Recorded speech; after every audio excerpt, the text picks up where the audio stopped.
Good afternoon for everybody that's here. We've got one more board member on the way. There was obviously a lot of traffic coming in, but we're going to go ahead and get started in the interest of time. Before we do, take a roll call. Chairman Smith? Here. Finance Committee Chairman, Mr. Daugherty? Here. Mrs. Black? Here. Mr. Connor? Mr. Groan? Here. Mrs. Haddon? Here. Mrs. Jones? Here. Mr. Keene? Here. Mrs. Schaefer? Here. Mr. Slater? Here. Mrs. Thomas? Thank you. if you look at the agenda, I kept it intentionally broad and the opportunity to provide ample amount of opportunity to have a discussion as the board. I know we don't get an opportunity together as much as we would all like. So the intent is to get an update / presentation on the budget and then open that up for discussion, and we'll see how the conversation goes. But with that, I'll hand it over to Dr. Robertson. Thanks, Chairman. Want to take one moment, point out we have Mr. Slater's future replacement in the audience, and Ryan Jenkins. He's on our Student Leadership Council from Saudi days. He's probably going to be the mayor of Hamilton at some point. But Ryan, thanks for coming. Appreciate you.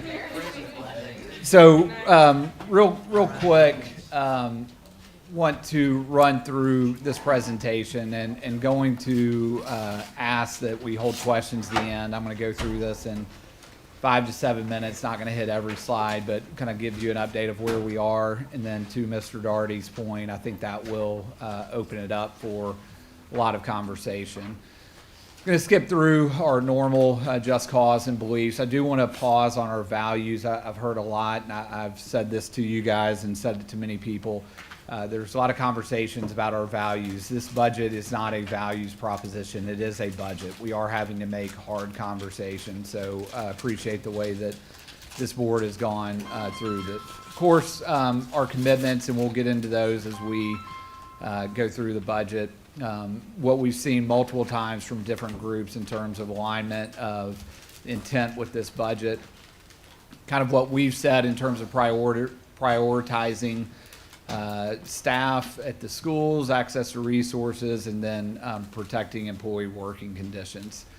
So again, I'm going to review this presentation really quick, give time to discuss what's in this, and then we'll ask from this board to give us very clear next steps so that next Thursday, May 8th, we'll have a budget that everybody is comfortable voting on. You've seen this slide, and we're talking tonight about our operating budget. One number that I do want to point out and be very clear about, when we budgeted local revenue this year, that's sales tax, that's property tax, we budgeted it at what was approved last year. And so the $6 million gap that we've been talking about, we're budgeting that conservatively so that we don't see that same thing next year. So to be clear, what was approved in FY25 for property tax and sales tax is what we're presenting as a proposed budget to this board in FY26.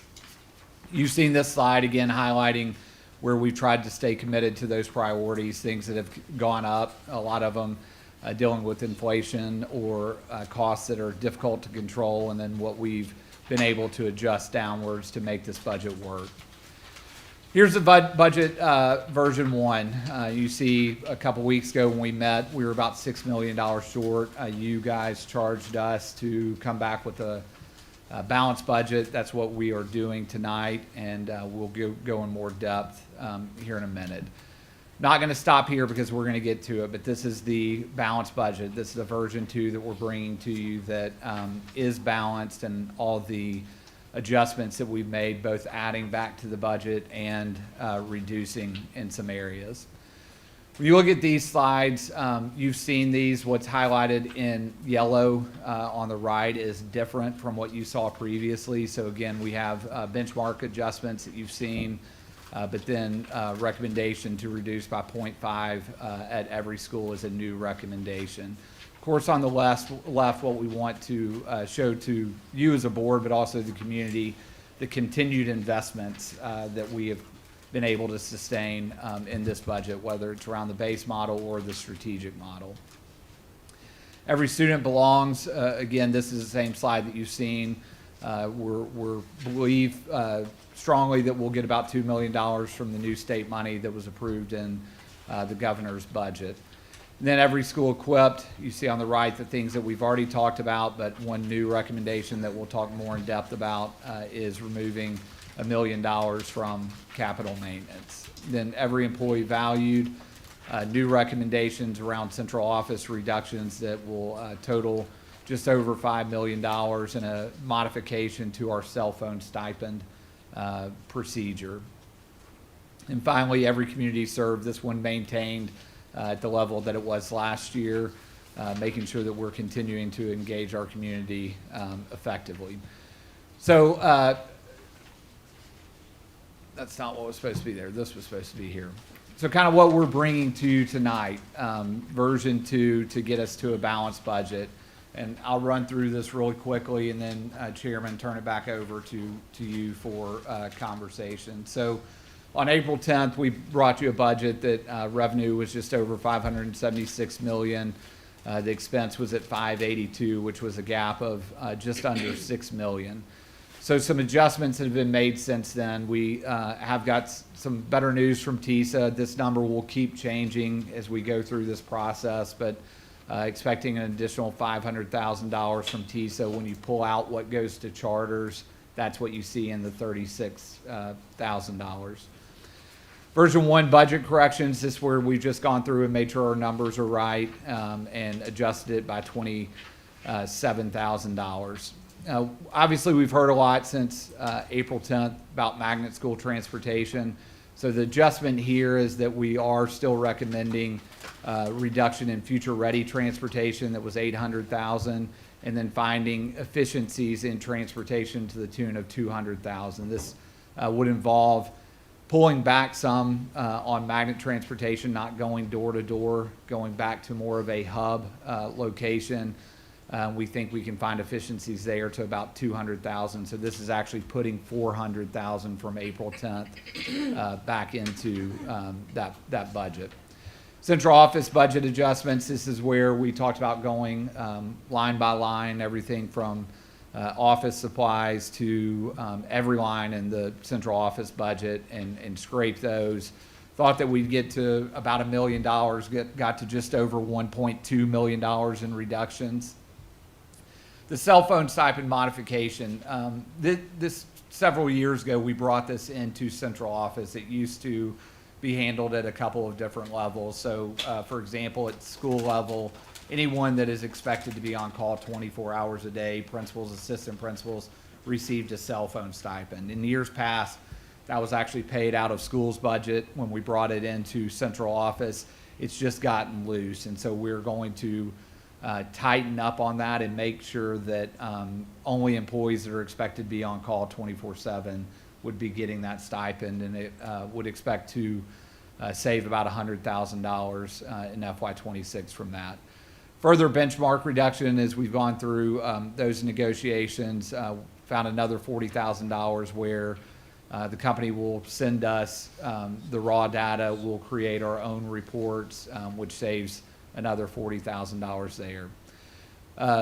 Look through central office staff adjustments, and on top of the adjustments that we had made that we presented April 10th, found another $856,000 in adjustments to personnel at central office. This puts us at just over a 10% reduction to central office.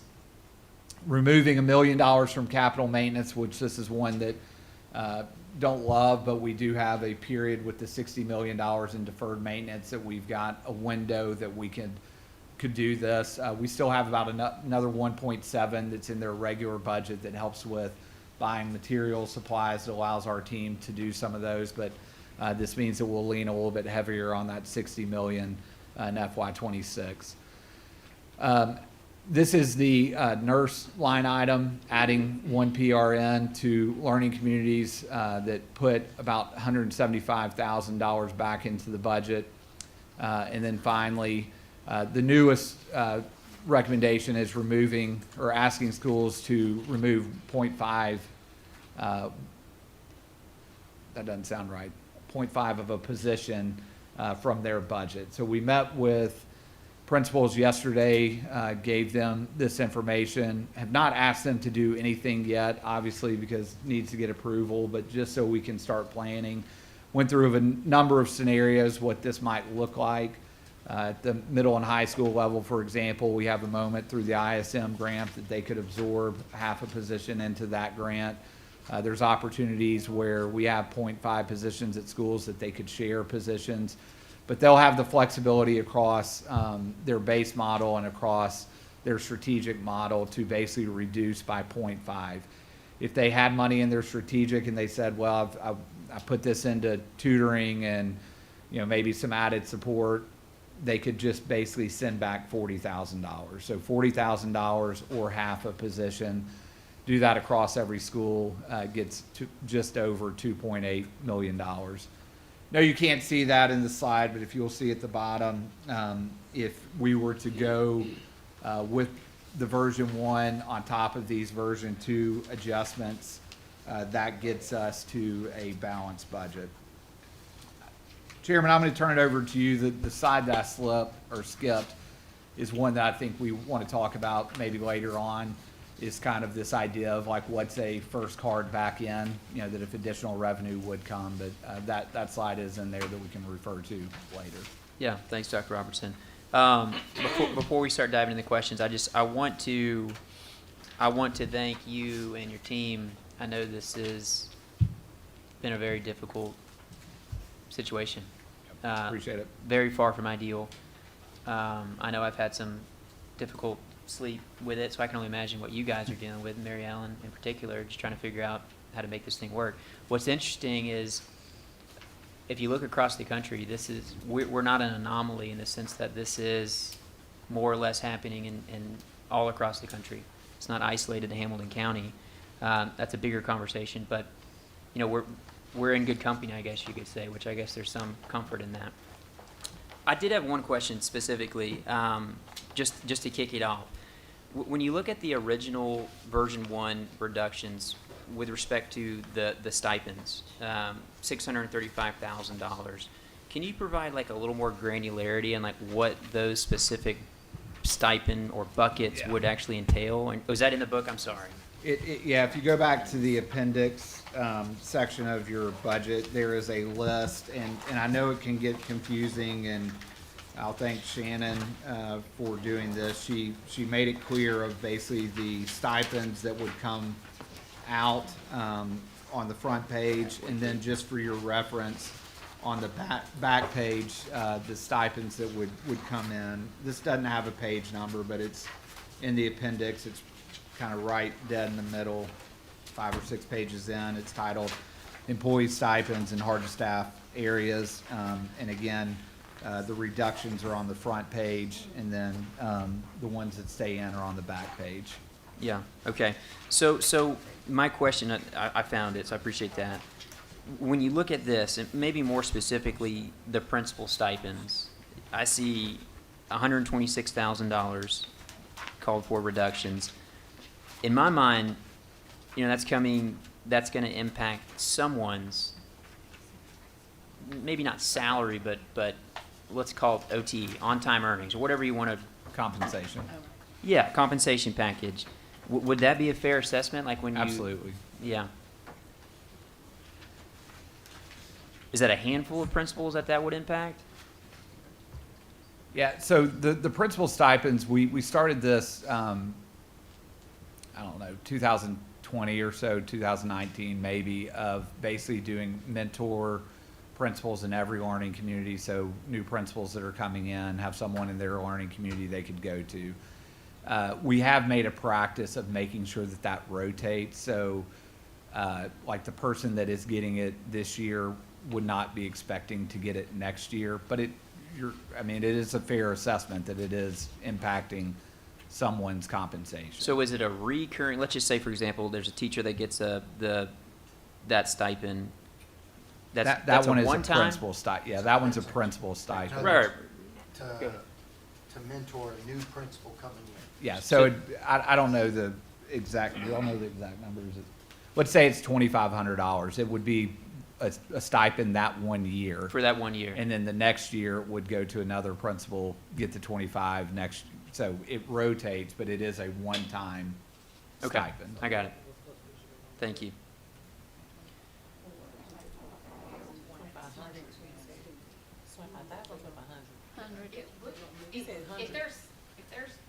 There's other things in it that, and the Okay. 2,500 may not There's only be. 5 learning Yeah. communities. It looks like a $25,000 stipend if it's Yeah. a $125,000, $26,000 line item.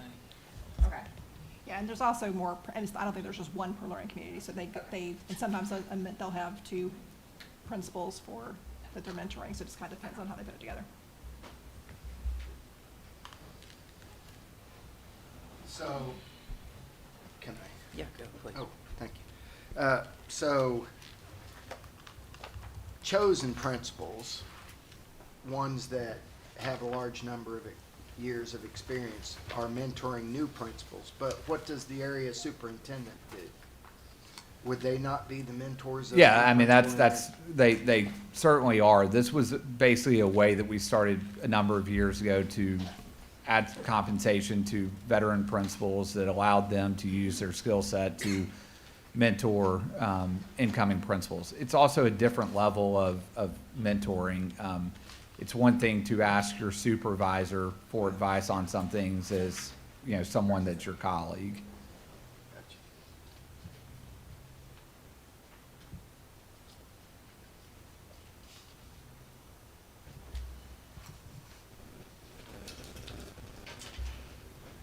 Mr. Schaefer.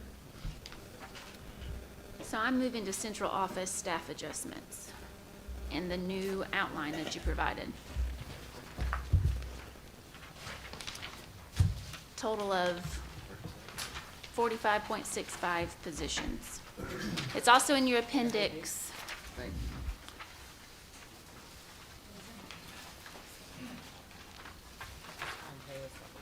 you. 45.65 positions.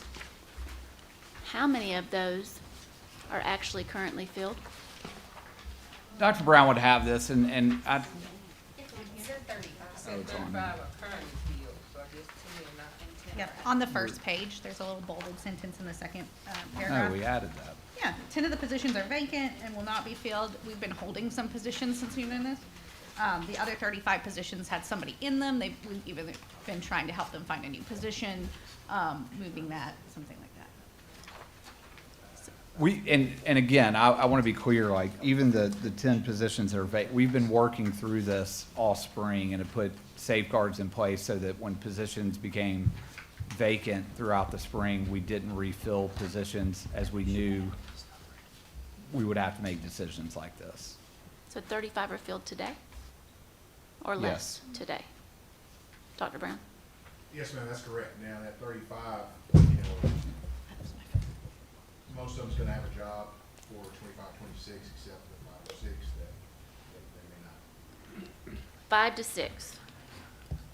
Sooner. So really, we only have 5 to 6 being cut from central office? No, ma'am, they all at some point were filled. So, it's okay with Dr. Arthur. For example, there's listed under, I just use every employee value, 3 new teacher coaches. Well, those new teacher coaches are now going back to the school level, right? And so they might be an instructional coach or a classroom teacher. So we've gone from 7 new teacher coaches to 3. So that's how they're still in the system, but they're doing another job. They're now at schools, not serving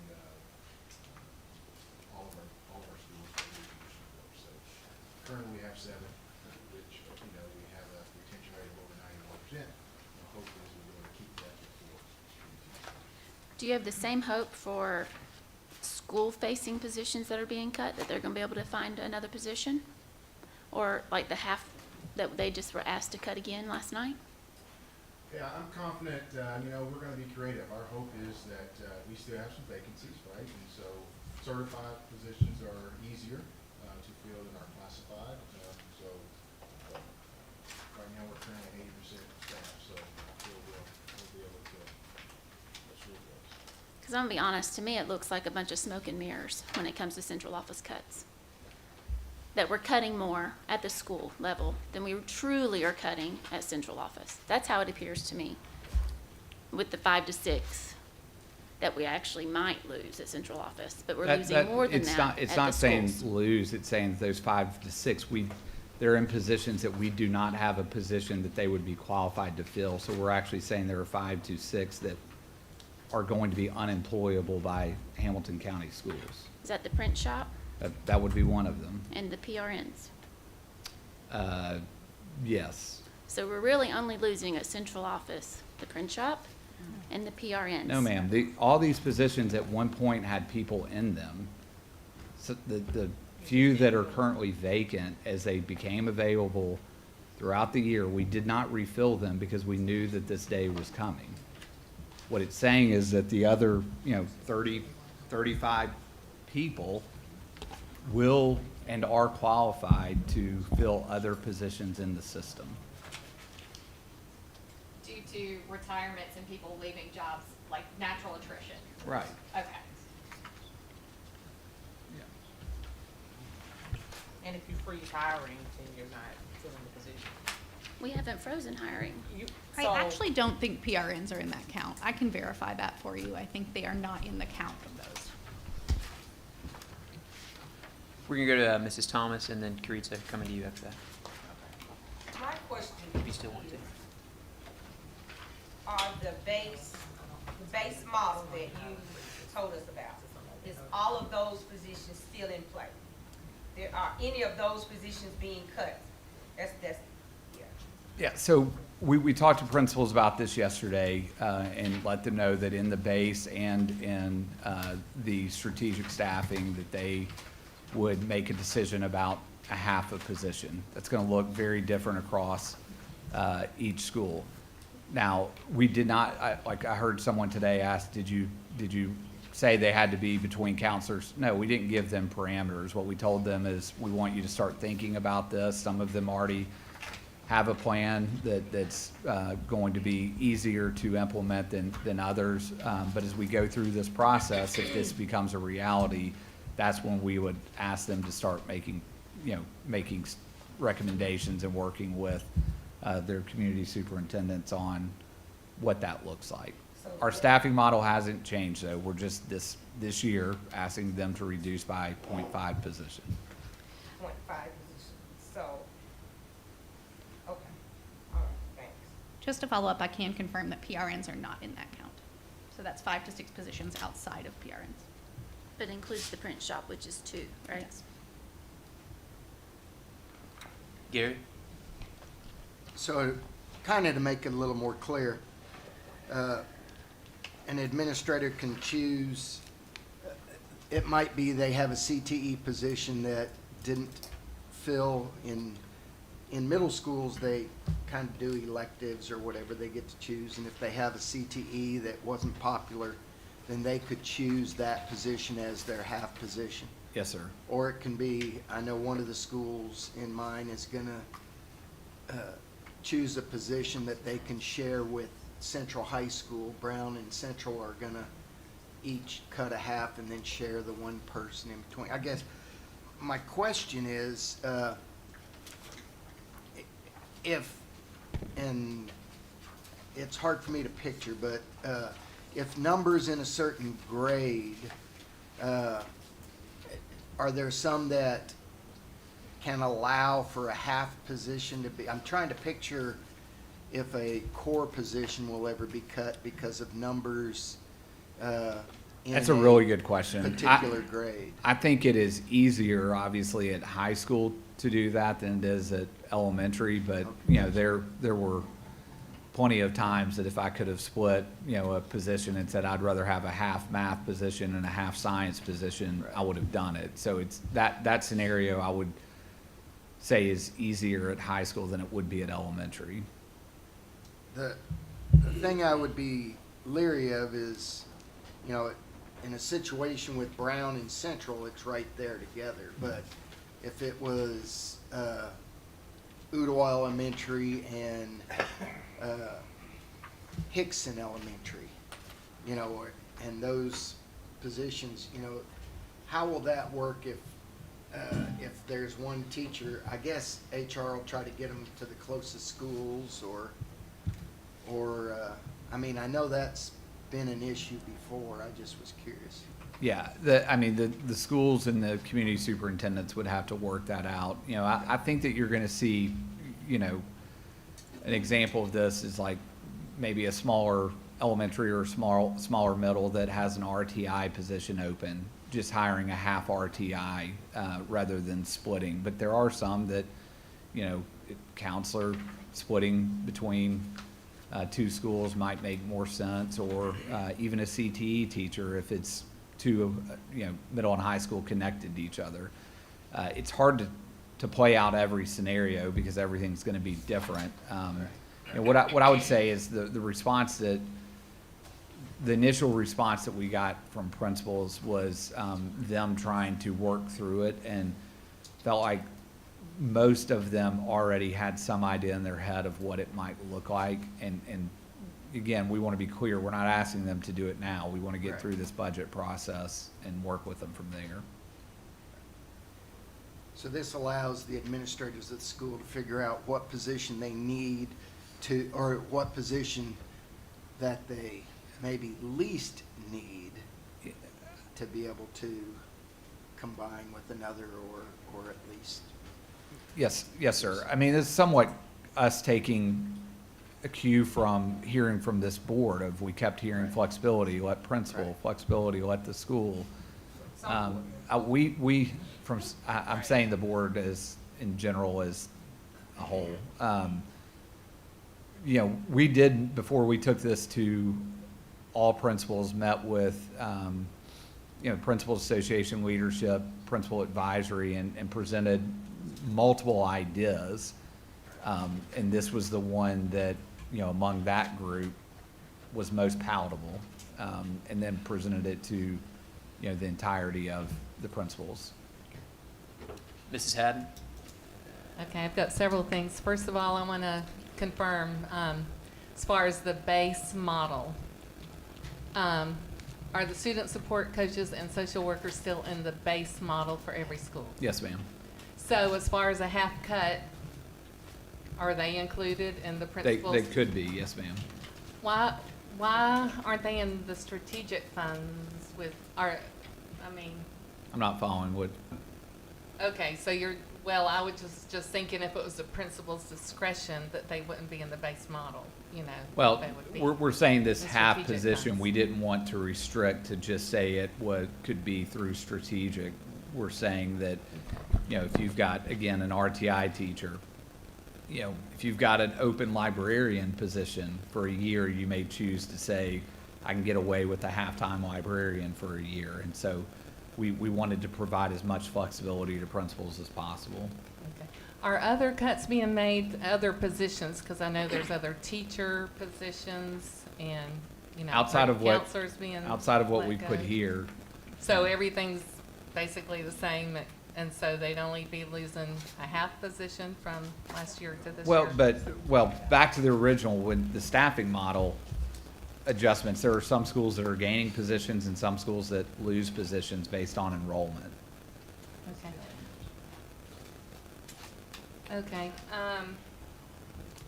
and you still plan to cut 23 exceptional education assistants? That's what the staffing model produced, yes. I really, really disagree with that, and I know someone voiced that opinion, and I've heard that opinion in other places too. I know we've added, I'm not against, you know, any BCBAs or RBTs that we have right now, but as far as saying they're a replacement for people who are hands-on in the classroom full-time to actually assist the teachers, you know, I'm really concerned still about those cuts, as we've voiced this for months. So I'm very concerned about that. I mean, I want those assistants back, and I know we've had a big public outcry about losing those positions who are actually hands-on in the classroom working with our students. The most vulnerable students, that is. Yeah, and again, we reinvested that money. I want to be clear, and I've said this all along. We started the beginning of this year with close to 10 unfilled ex-ed positions. Currently, we have 40 unfilled ex-ed positions, and so like we can add them back. Are we going to be able to hire all of them? No. Well, I we're not. know at least 5 from just one school were let go in January, and I'm sure a lot of them have already moved on, made other plans, so I don't know if they would be added back, or if they'd be given the opportunity to keep their job in their school. I want to clarify, when you say 5 will let go in January, what we're telling them is that current position will not be there in 25, 26. There are 4, you know, multiple ex-ed positions right now that they are eligible to apply for. Okay, another thing, Washington Alternative School. Are we still planning to lose two more teachers, which over the past 2 years, that would be half of their teaching? Yes, ma'am. That's not doable at all. We there's- feel very strongly that it is. I would say the whole staff of that school feels very strongly that it's not, and I agree with them. They cannot teach with the number of teachers they'll be left with, and it says that like 8.5, and I know like a social worker or a different other position are in that number too. They, I feel like they're being cut off at the knees. They cannot do their job. And that's a very, very important place. And I feel like it's almost like we don't care about this school. We're going to move to be doing something else. We might not need them in the future. And I think some of them feel that way. And that's we've had that forever. It's so structured. It's really helpful. And it really helps a lot of the problem behavior kids if they can go over there and have that structured environment, very strict. They learn a lesson. After 60 days, so many of them come back, and they've learned their lesson, and, they're able to function in regular schools again and come back. And the schools need that option, and I feel like it feels like we're taking away that option. We need that school, and we need to support the school. If they're teaching 6 grades, all subjects, 6 through 12, with only a handful of teachers or so, there's no way the teachers can teach all of those subjects, all those preps. It's hard to prep.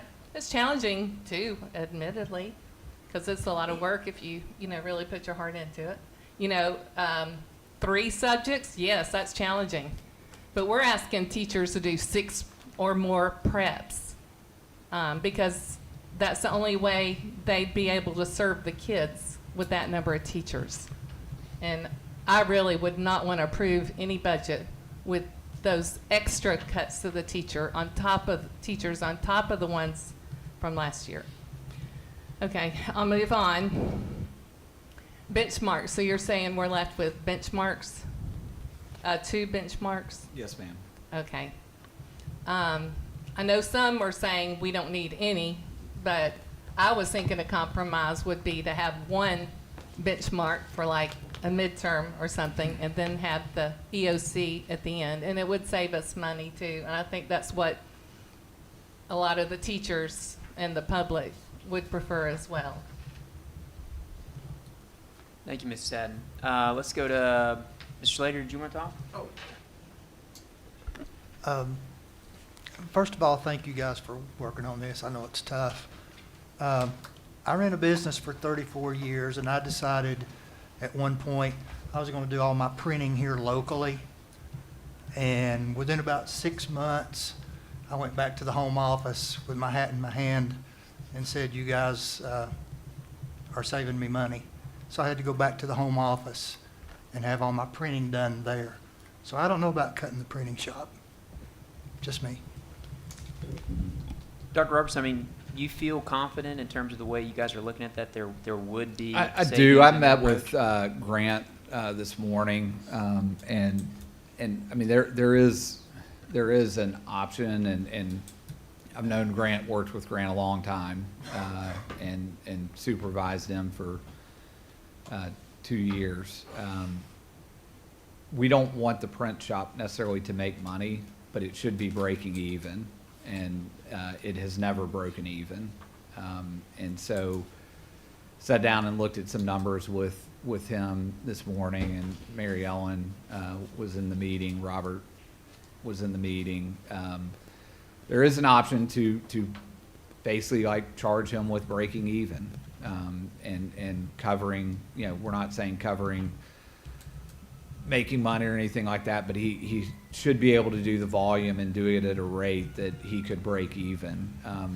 And there is an option to do that. It's a little bit of a risk that if we go through a year and it doesn't break even, well, then we've got to maybe go to fund balance and find the money to make that work. But that is an option to say, let's go through a year, let's try to be more efficient there, let's increase prices. Essentially right now, what he is charging is essentially like the cost of the supplies. Not saying that he needs to charge, you know, what somebody else would, but if cost of supplies is $40 on a $100 project, he needs to be charging it, you know, $60, or putting at least a reasonable amount to cover the cost of supplies and the leases that we have on those. So one thing to consider is, do we give the print shop another year, you know, charge them with being a little bit more efficient and doing better with paperwork and invoices and things like that, and see if it can break even. My suggestion, I can't speak for the whole board, but I feel like that's less of a risk than us outsourcing with variability that goes into that. And just on that note, not to harp on paper, but especially when you look at elementary teachers, the amount of papers that they print, from a stipend perspective, there were no impacts to the funding we provide for schools to actually print, right? Was that?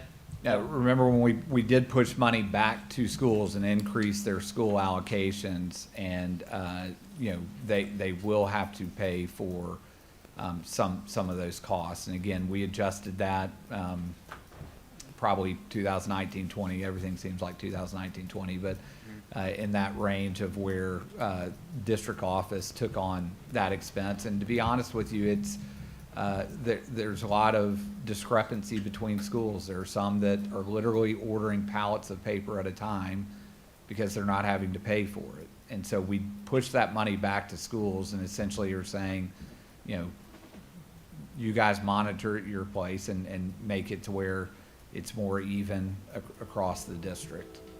So that already was? Yes. Okay. I mean, that makes sense. Karitza? So I have a couple of questions. With Washington, first question was with Washington Alternative.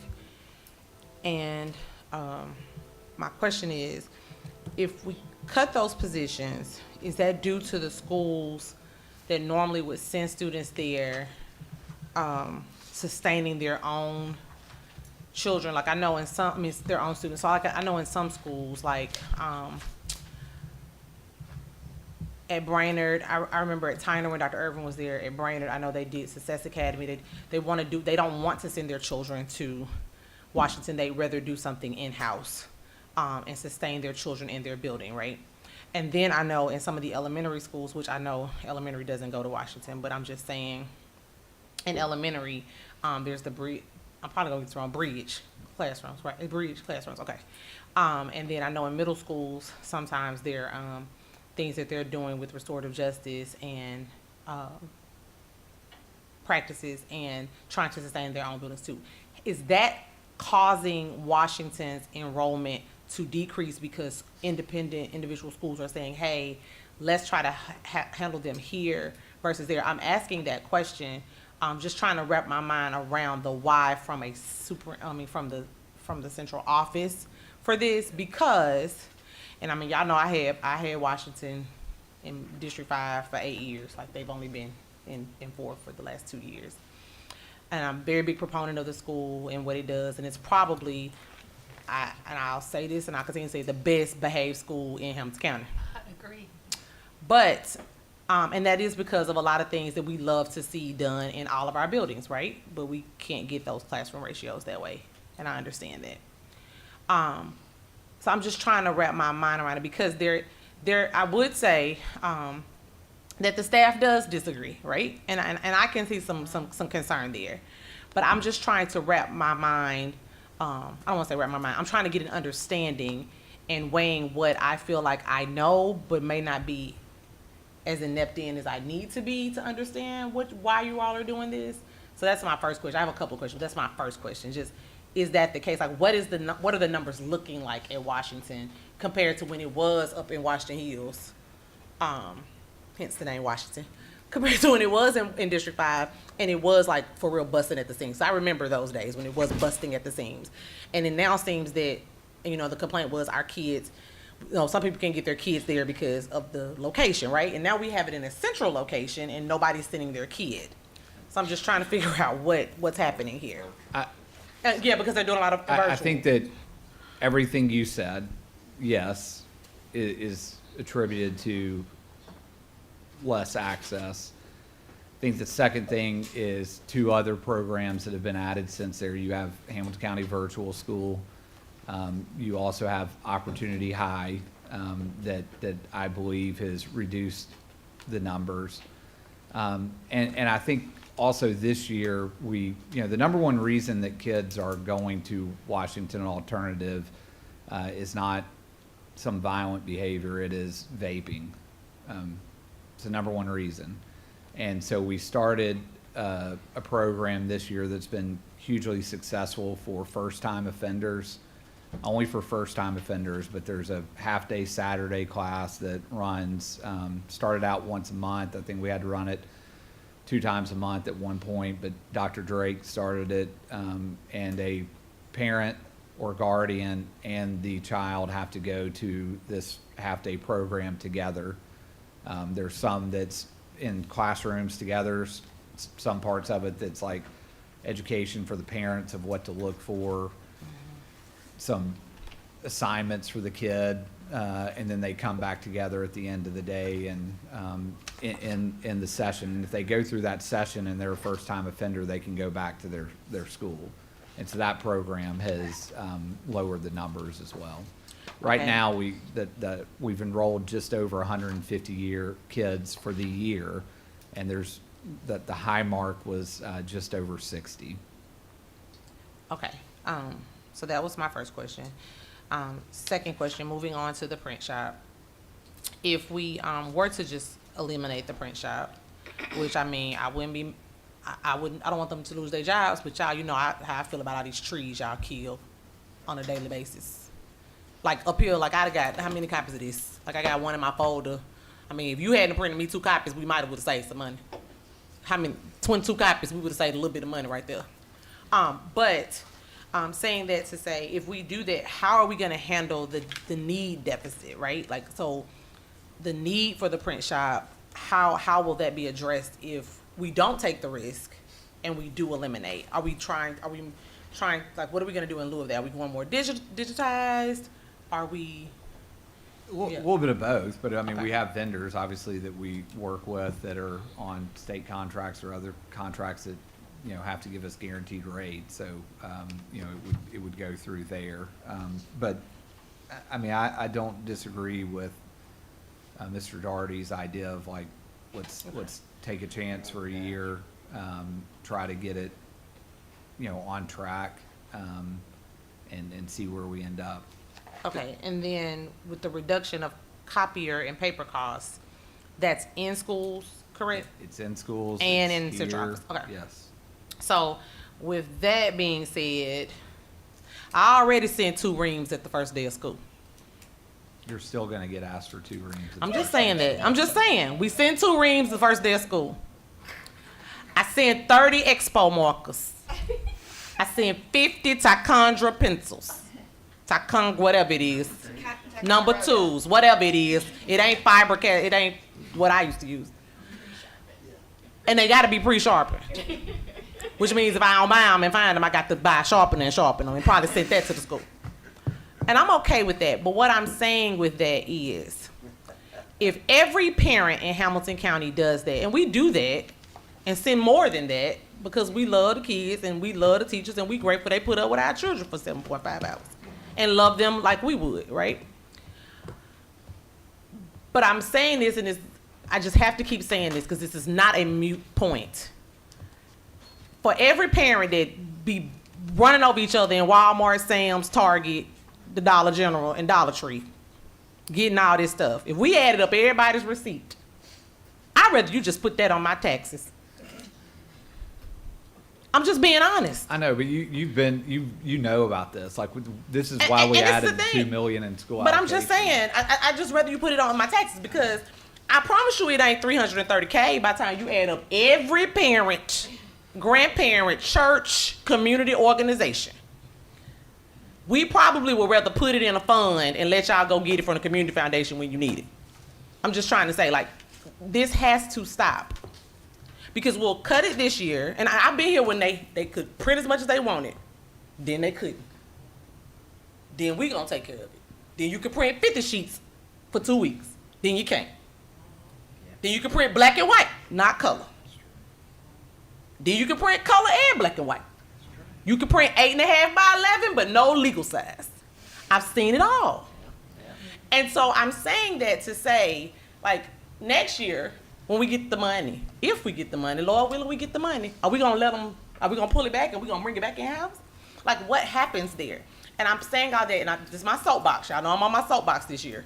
Like, how long are we gonna keep doing this without figuring out a way? I'm gonna support whatever gonna please the body, and I'm gonna please my soul with. But I'm just saying, we have to think about these things, y'all. Some of the stuff we're cutting, we pay for it anyway. We already paying for it. So why not pay for it and give the people what they need? Lastly, my question is, with the school-based PD subs, if you don't have a behavior specialist that can go down there because my poor baby teacher got to go to kindergarten PD, who going in the classroom with my kid and his friends? Are we paying ESS for that? And what if ESS ain't got nobody and we got to close the classroom? Well, then we're in the same scenario. Essentially, the difference here is, again, and I think this is actually, they're two good scenarios of every board to think about. This happens when times are good, we want to give everything to everybody and be everything to everybody. And that's not good practice. It's not. And so, you know, I was talking to Mr. Doherty about this yesterday. Like, what I think this has been hard, but it's been a really good exercise for us to, like, trim things and get as lean as we can. And we've got to stay committed to that. You've been on this board when we didn't send just over $2 million in school allocation to schools, and we did that to stop, Right. you know, the racers, and it stops it for a year. Well, we keep sending the $2 million, and then we're asking for parents to bring in the supplies again. Schools, when you're in charge of making those decisions and you have to think about the necessity of them, and I thought Mr. Keene smiled at me because he remembers this. Like, when you think about, if I want to do a school-based PD, but I've got to take it out of my school allocation to pay for it, you make different decisions than when you just know it's getting paid for. And so some of this stuff, what's been good about this is we do need to pull back on some of these things, and we do need to think differently. And even when times get better, those probably are not the places that we need to reinvest in. We probably need to reinvest in wages and you know, things that support employees. I think that we are at a place where we've got good systems and structures that we need to double down on, and that when we do get additional money, we should be fully investing in the wages of our employees. Okay, and then last question, because I just need to put this out here. Because my Facebook alerts are just beating me up about this PD day that everybody wanted, but now it's the most expensive thing. We might as well send every family in Hampton County to Disney World. Is there, if we remove that, if you send them back to their buildings and let their principals figure it out, how much money would we save? I'm just asking. I want to know. I want the public to hear the dollar amount, because if one more, I mean, it's wearing me thin. That one thing is they think it's going to save us $6 million, and so I need the public to know what that dollar amount is. He's pulling it up. Okay. I would say this, if it's not together in the convention center, it is still a day of district PD. We just have it on site. So all middle school science is at Red Bank Middle. So they're not in their schools. It's still a district-based PD. So all the things that come with the district-based PD are there. You're paying the trainers. You're paying for supplies. You're paying for all of those kind of things.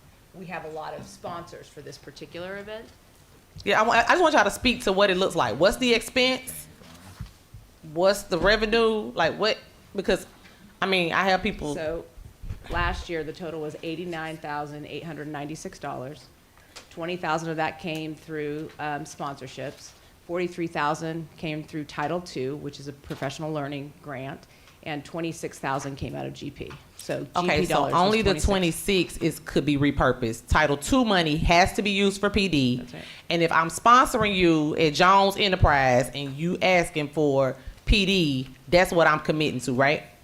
Yes, ma'am. If you asked open-ended at Jones Enterprise, then you could allocate it to whatever you wanted to, correct? That's right. Okay, so for the record, Hamilton County, teachers, my mother, me.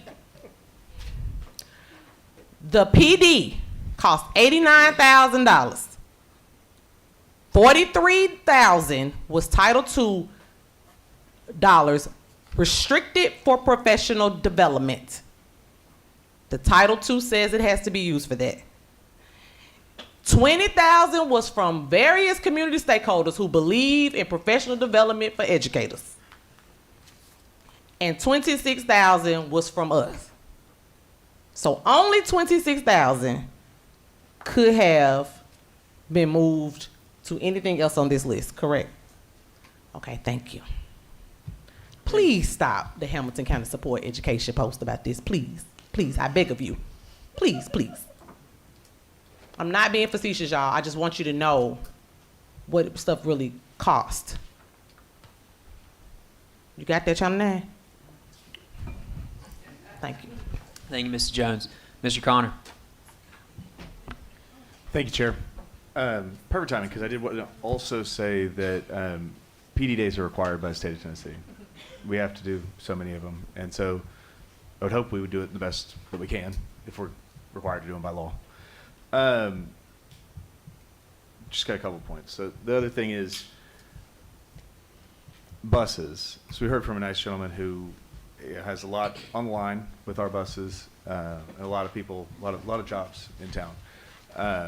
Not to mention everyone that's talked about the busing situation has talked about safety of getting the kids to and from.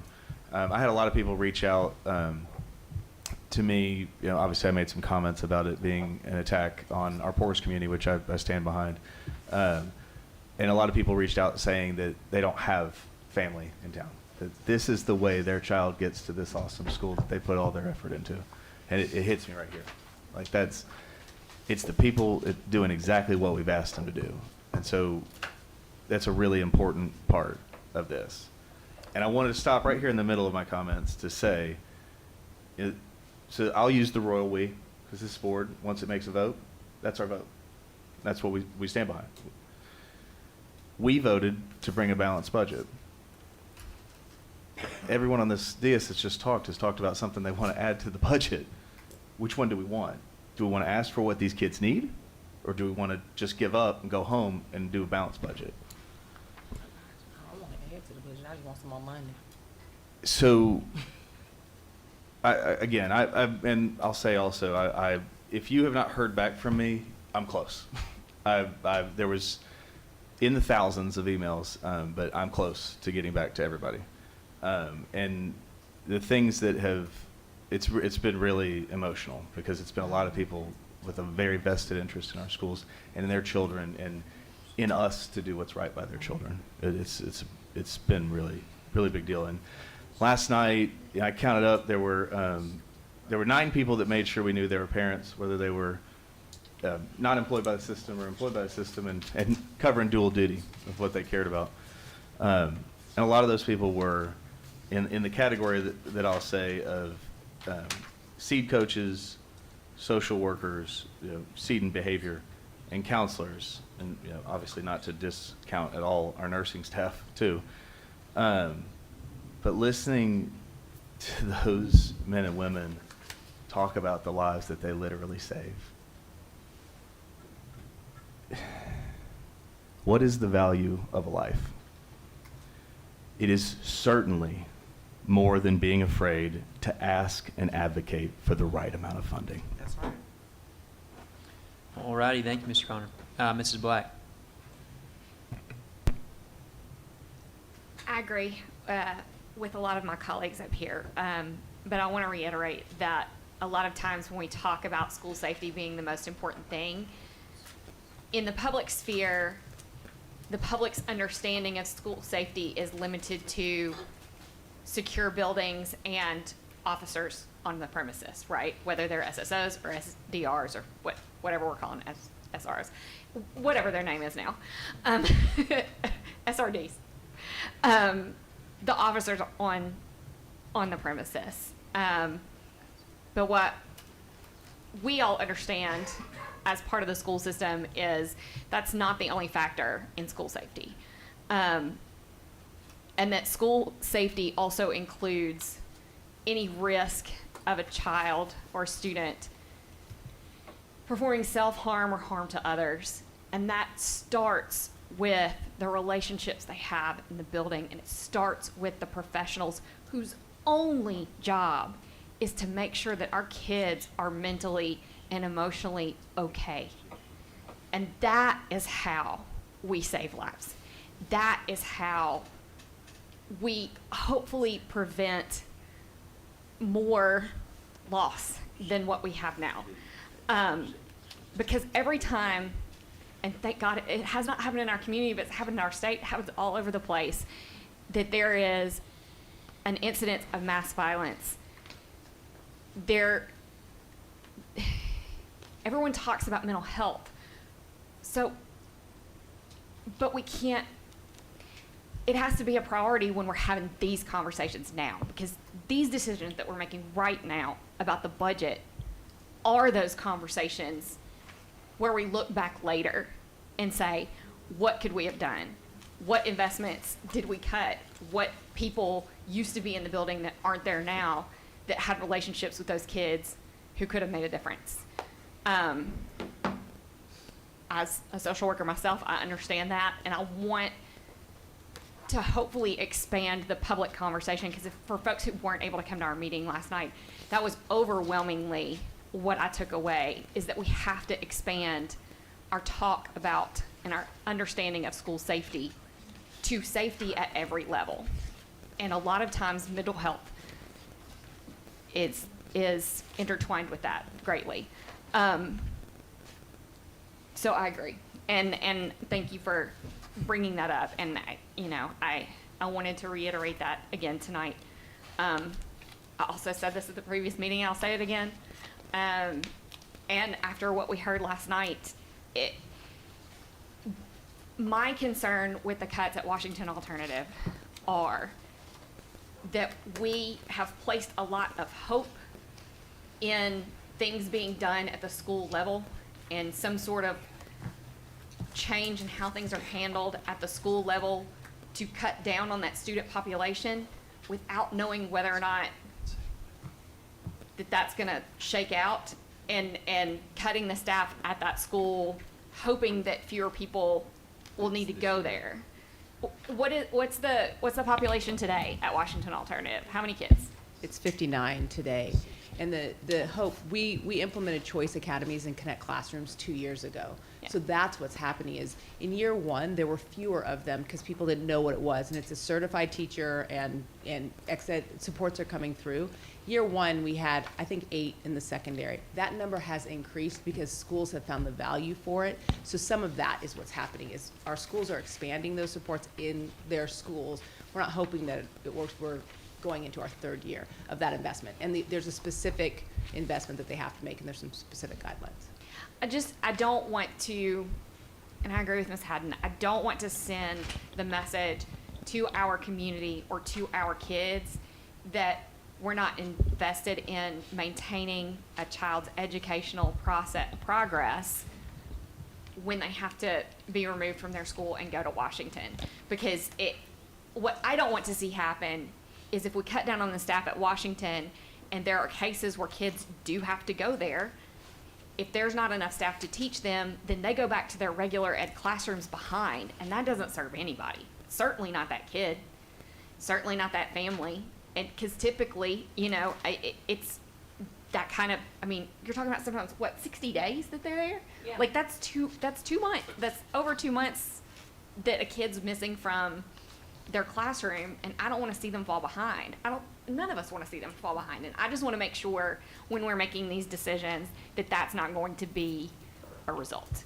Because again, like, you know, every kid deserves the chance to thrive and experience a future without limits. Like, every kid deserves for us to do our best to make sure that they continue to progress and meet their educational goals, no matter what their behavior is like, no matter what their mental state is like, no matter what zip code they live in. Like, it's something that around access and fairness and making sure that we're not saying some kids are more important than others. And also, like, we've talked about a lot of things. Being one of the last ones to speak, there's lots to comment on, but I would like to see us take the risk, as you're saying, and try to make the print shop more efficient. My concern is, and I spoke to one of the men who worked at the print shop last night. I can't remember his name. But he was like, you know, I did a job for a school that cost me, and I charged them $160 something or $140 something. I can't remember that number. He said they decided that they wanted to outsource stuff one year, and they came back to me because a similar job cost them like $415. And that just made me think of what the state does to us when they have unfunded mandates. They say, like, we're not going to fund this anymore, or you need to do this, but they don't help us pay for it. I don't want to push the cost of eliminating the print shop down onto a school in their budget at the school level. I would like to avoid that and making the schools take a hit in that sense. If we could use this year to try and make the print shop more efficient, that is really what I would like to do. Because I don't want, it's just another way that makes our administrators' jobs and our teachers' jobs more stressful, more difficult, because they're trying to find out how to, like, print play pamphlets or, like, whatever, playbills or whatever's going on, whatever they have to do. I just don't want, it's just another added stress. And if we can save somebody's job and be more efficient about it, and the schools would only have to pay 30% more instead of 100% more, I feel like that's worth it. Thank you, Mrs. Black. Gary? Is my light not on? Yeah, I'm going to go to you next, Mrs. Thomas. Larry, I see you now in rotation. There's a lot, so I can only track 4 at a time. Gary, would you mind letting Larry go, and then you go, Gary? Go ahead, Larry. So I have just some follow-ups. It seems like we're doing everything we can to eliminate out-of-school suspensions with Opportunity High, Choice Academy, and we went from last year, we had 5 in-school suspension rooms. This year we have 17, one of which is at Eastridge High School. Are we keeping records of how many students are in there for how long? You know, I go over there and they're separated from the school. And I saw this at a school in Oklahoma 30 years ago in a school district, that they were already doing a severe in-school suspension. That's what they're doing at Eastridge right now. So how is that working, and what numbers are we talking about at these 17 locations? I mean, we could pull the data on individually. There's a difference between in-school suspension and choice. Like, they shouldn't be using ISS. I saw Mr. Bennett's eyes perk up when you said as a severe. No, I'm just thinking. I know what you're thinking. So it should be different, but we can pull that data. Really, what I think the most important data piece that we're tracking is not so much, I feel like every kid's going to messed up plenty. It's the second time offenders, and that number is decreased pretty significantly. And so that's what we're tracking most of all. Is not necessarily, I can't tell you the last time I looked at the ISS rate. I've looked at how we're decreasing kids that are repeat offenders. But we can certainly pull that for you and get it to you. Well, yeah, it'd be interesting to see how many repeat offenders we've got going on. Now, and I know, because I've seen it happen, we've had students that on purpose do something to get walked out to ISS just because they want a break from school. I mean, I've seen it. I've seen one student 2 or 3 times out there, and they're just wanting a break for the day. So, Hey, Mr. Groan, just before you go on there, you have a one-pager called Student Belonging Positions that has the data that you're looking for on the back of it. okay, thank you. Yeah. So,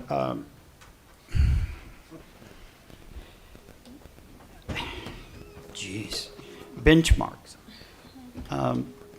I continue to hear that all this testing that we do, and I was able to get a copy of all the tests we have to do. It's how can we get to a point where we're doing only one benchmark and only those tests that we're required to take? How can we get to that point? So, we did some work across, what's interesting about benchmarks, when we started benchmarks, we were the only district in Tennessee doing them. Now, you've got it on that one Yeah, I saw pager that. there. You've got now, over 130 of 150 districts that are doing some form of benchmarks. There's only one, or only 7 that are doing one benchmark. Well, I saw that. 2 that, do 4. And so I keep saying this. I think what this conversation has done, and I've talked to a number of parents about this and even some teachers about it, is like the vast majority of the testing that we are doing is required. It's mandated. It's not our choice. There is flexibility at the state, though. The state could make some changes that lowered what is mandated. And I think this is again, through this process, hopefully what I would love to see come from this is start having conversations at the state level about what is it that we could reduce at the state level that gets us to a place where kids aren't feeling overwhelmed. So that's how I would answer it. I mean, our recommendation is 2 benchmarks. I mean, you've got the data there. Vast majority are doing 3. We think we can get the right data with 2. But I also would commit to you, this board and community, that we'll start pushing this conversation to the state and seeing what we can reduce at the state level. Well, I think that's a conversation that individual members of this board can have with our local representatives. The print shop, I got hired one time. Half a day I was an administrator, and the other half of the day I was a history teacher. But I ran mostly ran the print shop for the school. So the teachers wouldn't have to do that themselves. Now, we've got to get to a place where we break even on this. And I think that also means that we would save significant amount of money if we, other than outsourcing. So I believe that's the direction we should go.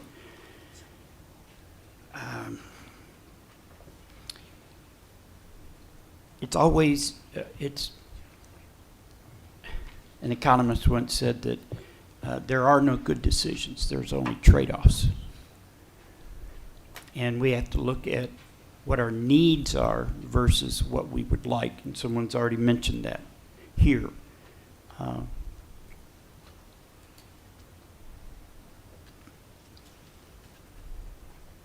It's these 40 unfilled ex-ed positions. I mean, what conversations are school districts having with, the colleges about trying to build that up?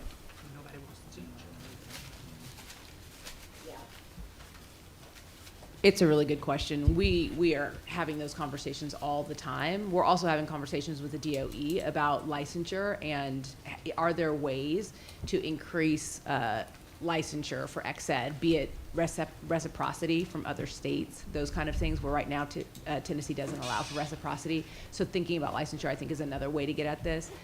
You're aware, and the board is aware of the Grow Your Own program that we have right now. When we have degreed ed assistants that are working in our schools right now, we have built our own XED development pipeline as well to try to solve for some of this. But you're absolutely right. It's something that it's going to take a multi-pronged approach to ensure that we can be fully staffed. This is going to be a good one. I have found no, maybe it's out there, but, we have a program that we actively go out and we recruit teachers of color. And we even have an association that's our teachers of color. I'm sorry, I just can't imagine if we had, a white teachers association. Yeah, I think it's a question, and I would say I don't think that we have a program that specifically goes out and recruits. We definitely see that as a need. What you're referring to is MTalk and FemTalk, the male teachers of color, female teachers of color.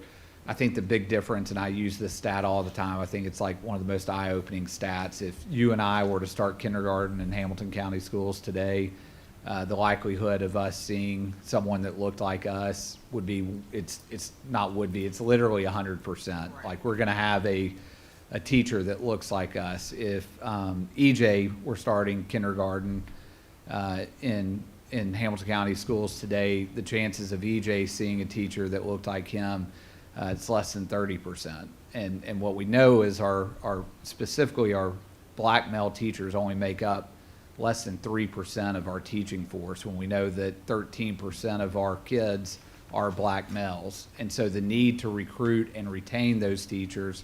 So MTalk and FemTalk are essentially similar to what I would say is our induction program for first, second, and third year teachers. It's a program that is meant to support so that we retain those teachers, because what we've seen is that as fast as we recruit, we're losing them on the back end. And so that program is essentially meant to support and create a space for those teachers to come together so that we retain them.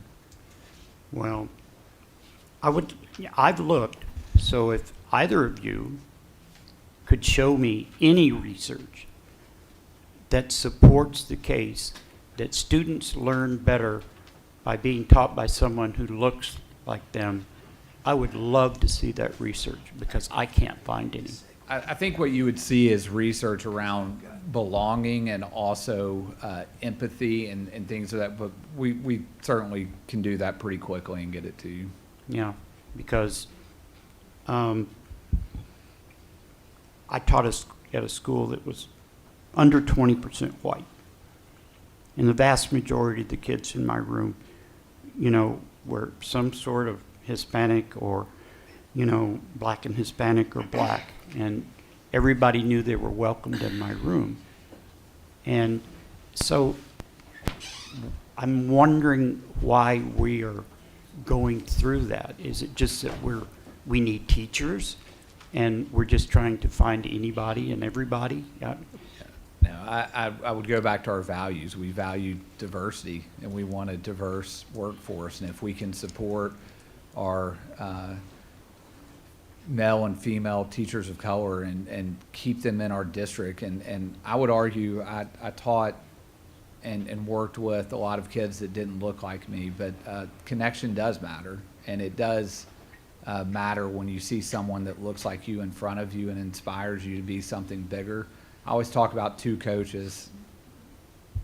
Slater knows one of them. And what I can say about both of them is that I had the ability to look at them and think that there was one day that I could be just like them. And that matters. And be happy to pull research and show it to you. Yeah, I'd love to see it.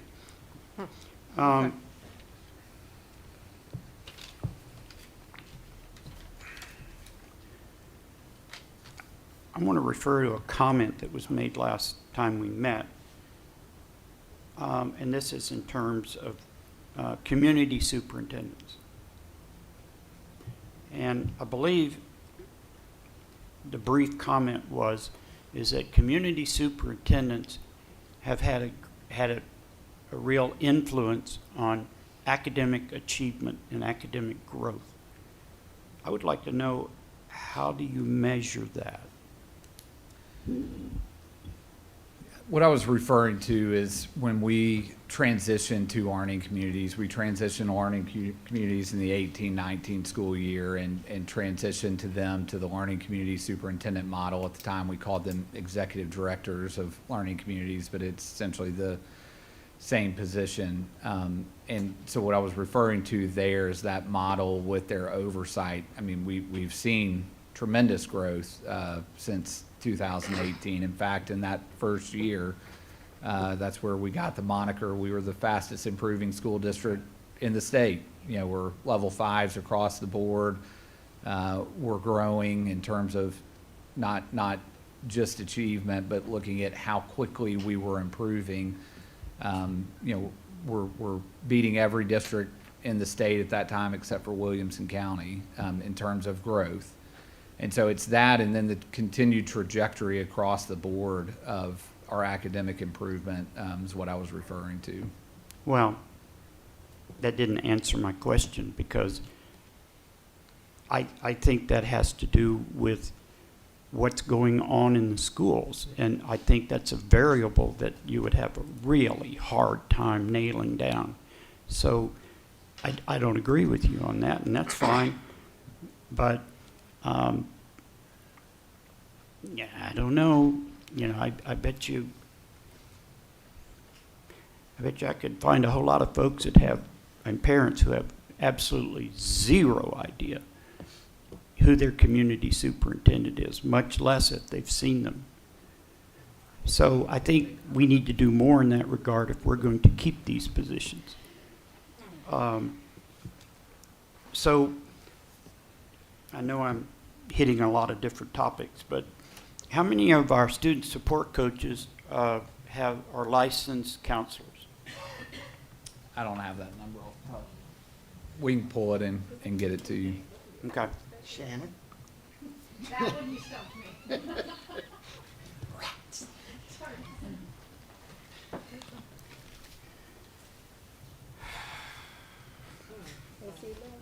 Okay, thank you. Thank you, Mr. Groen. Well said. Gary, and then I'm going to go to you, Jody. Well, I can't give data, but I am going to speak up.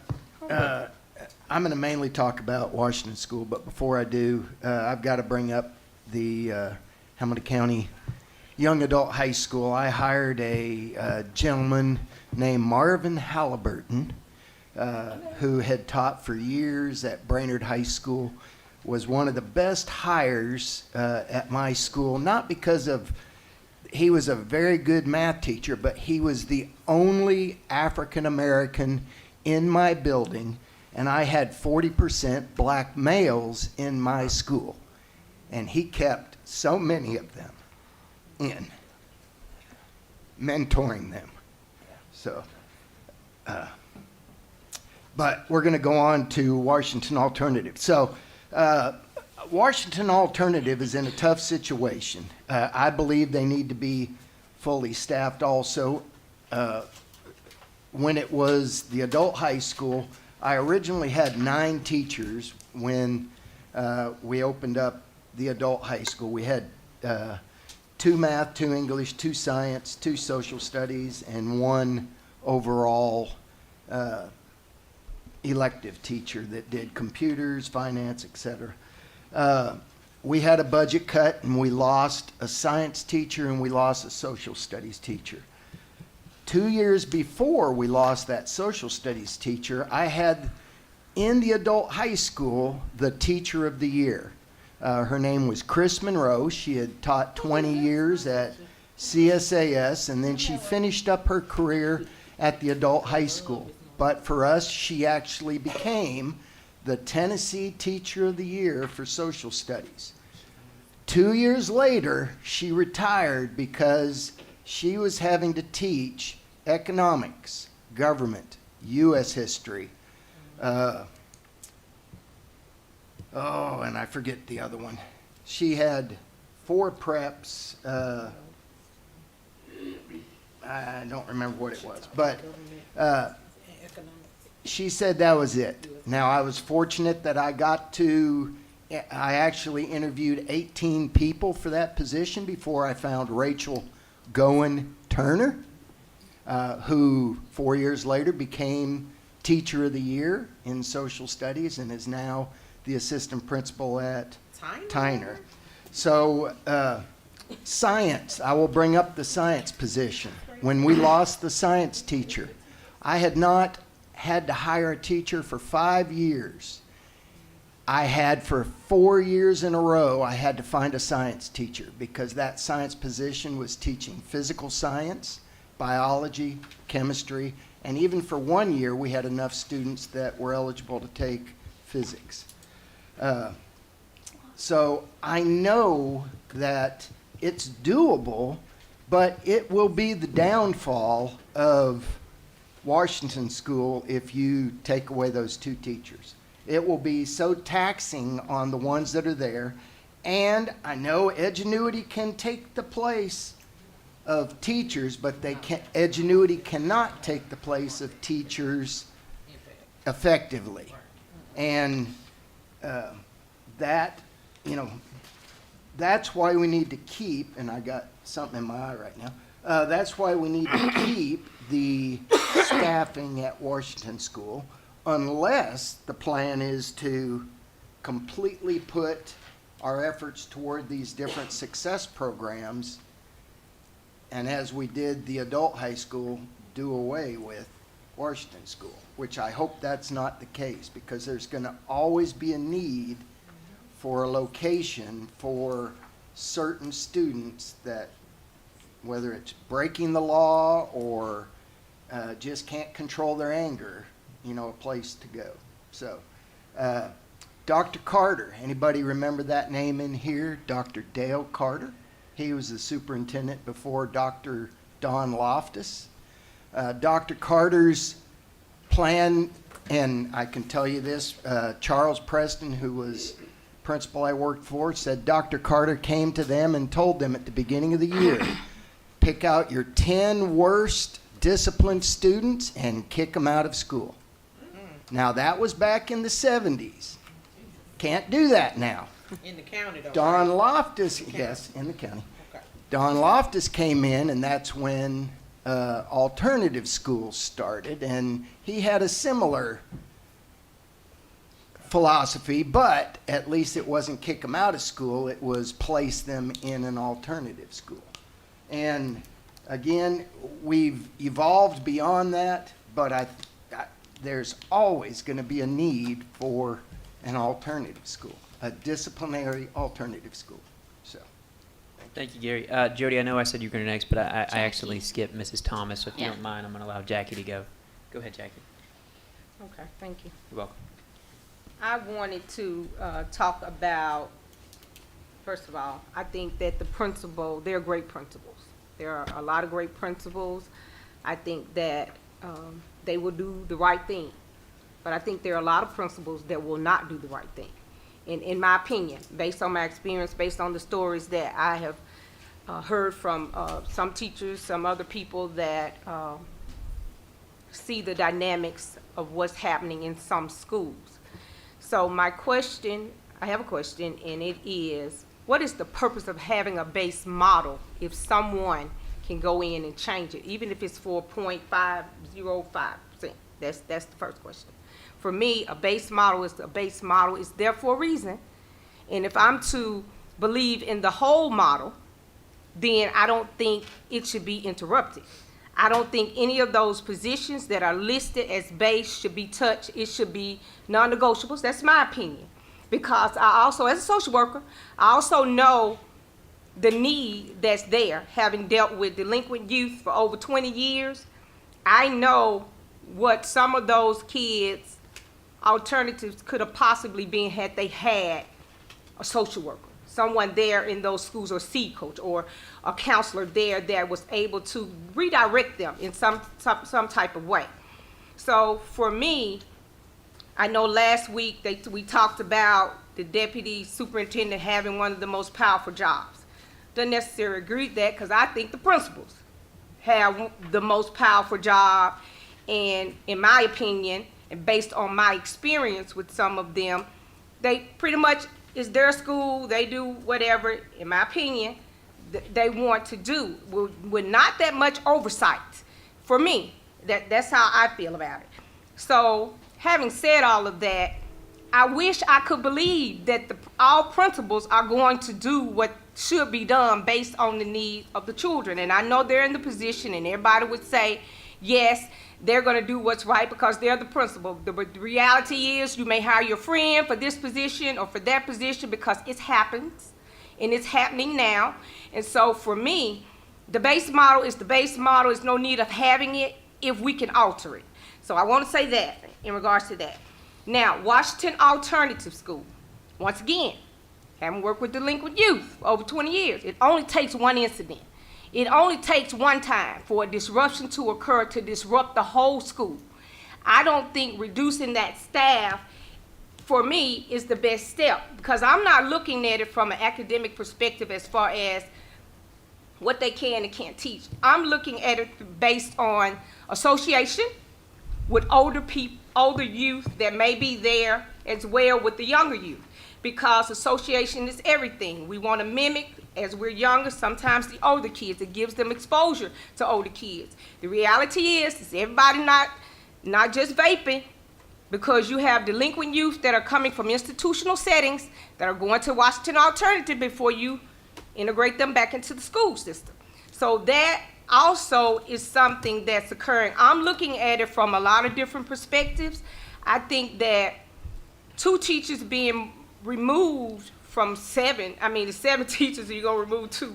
I don't like it, and I want to advocate that I won't be supporting that. But nevertheless, I just wanted to say that because I know you all are reducing and have other programs that are going on, but still children that are placed in certain placements, they're still impulsive. That's not going to change. They're still unpredictable.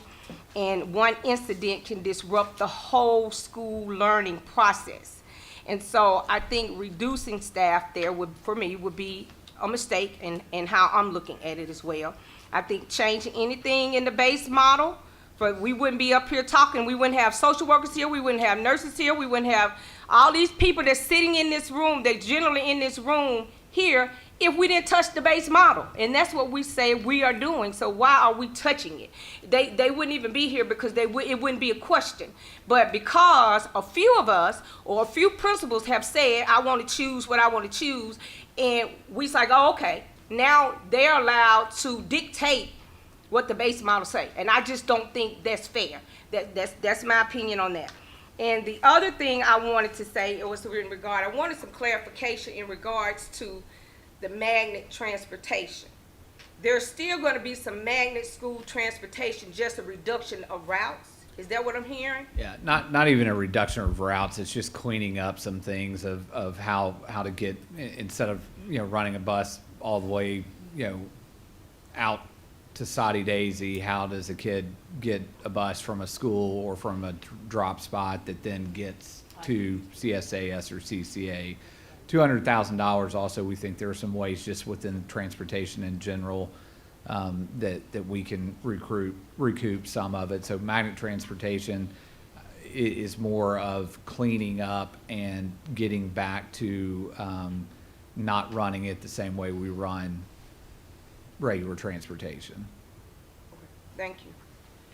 Thank you, Jackie. Thank you. I'm going to go Jody, and then Karitza, I'm coming back to you. I want to tell my fellow board members that I hear you. I hear you talk about, let's not cut Washington Alternative, and I agree with you. Let's not cut the print shop completely. I agree with you. We've heard all the speakers about social workers, counselors. I've heard my board members. The question is, where are you going to get the money? Where is that going to come from if we want that back in? And I'm here to say, central office. They're only feeling a reality of 5 to 6 positions, guys. Our schools are feeling much more than that. we need to turn our attention, we need to speak as a board to these positions. For instance, 24.5 positions being cut from instructional coach, counselor, student support coach, social workers. $2 million.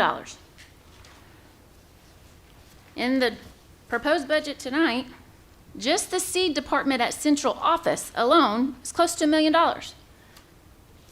Why can't that be handled? Why can't the oversight of those positions be handled in the schools? We have dean of students. Why can't the dean of students oversee how many students? We heard someone last night say they're clipboard carriers. I've heard that from other administrators. There are central office staff that come in with their clipboards, they're taking their numbers, how many students you seeing, to justify the jobs. We could cut there at the central office to make sure that those positions stay in the schools, student-facing. That's where the money can come from. So I'm encouraging my board, please look, add up, do the math. Why can't central office directors share an executive assistant? I'm a lawyer. 3 of us share one.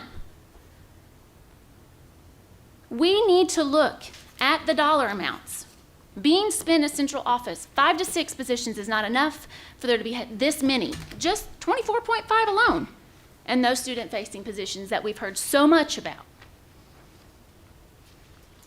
And how are we going to do that, guys? We're not voting tonight, but we need to give direction tonight, whether that's a hand raise.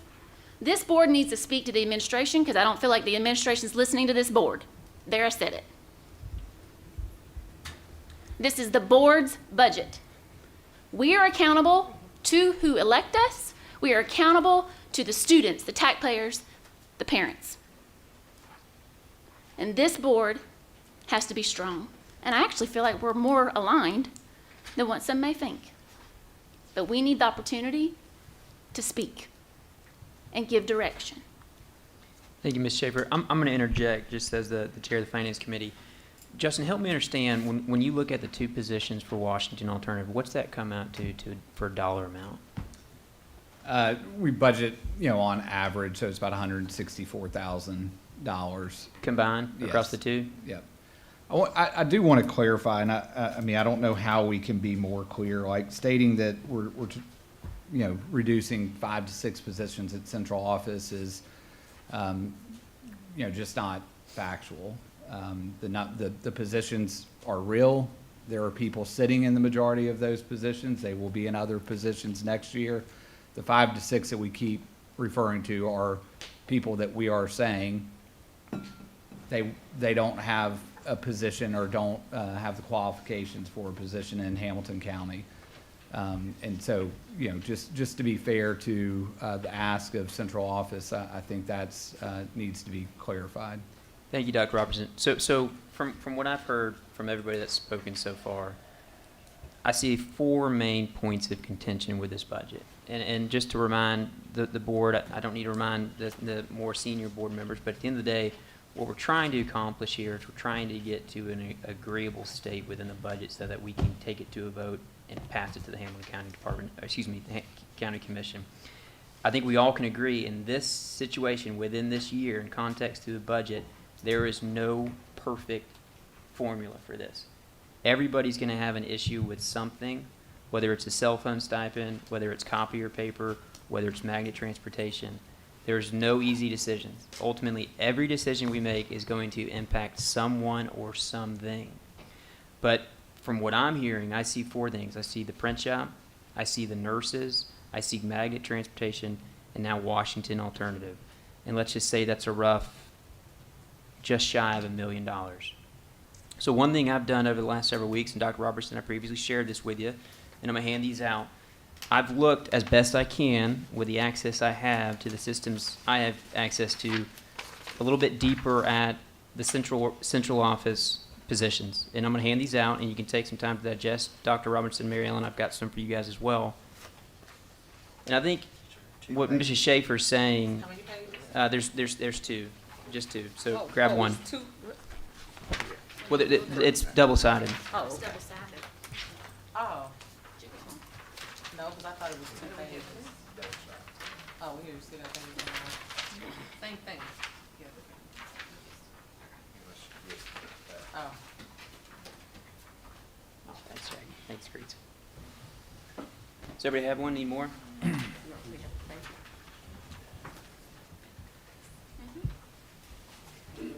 So I think at the heart of what Jody's saying, and I would genuinely believe that at the heart of every board member here is the intent or a focus is to support the schoolhouse, meaning that when you look at the role of a board and you combine that with the role of central office, in my mind, the primary function of that should be to better enable the services that are taking place within the schools, whether it's Saudi Daisy, whether it's Signal Mountain or wherever.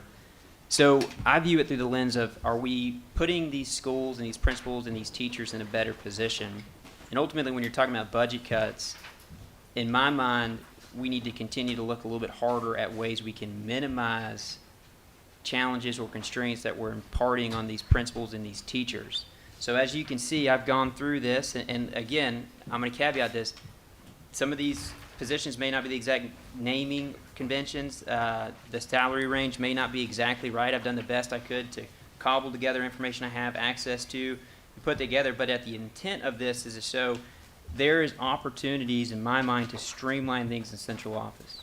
And Dr. Robertson, I know that's a challenging position to you because ultimately, you know, these are people that you work with every single day. I get that. But at the end of the day, I think we have a duty and obligation to continue to support the schools and these principals as best we can in light of the financial situation we have found ourselves in. So my recommendation is, I'm not saying go full tilt on this and go $3.37 million, but I think we can easily find $950,000 on top of what we did, and we can offset some of these major concerns that a lot of the board members have expressed around the print shop, nurses, magnet transportation, Washington alternative. And I'll pause there for comment.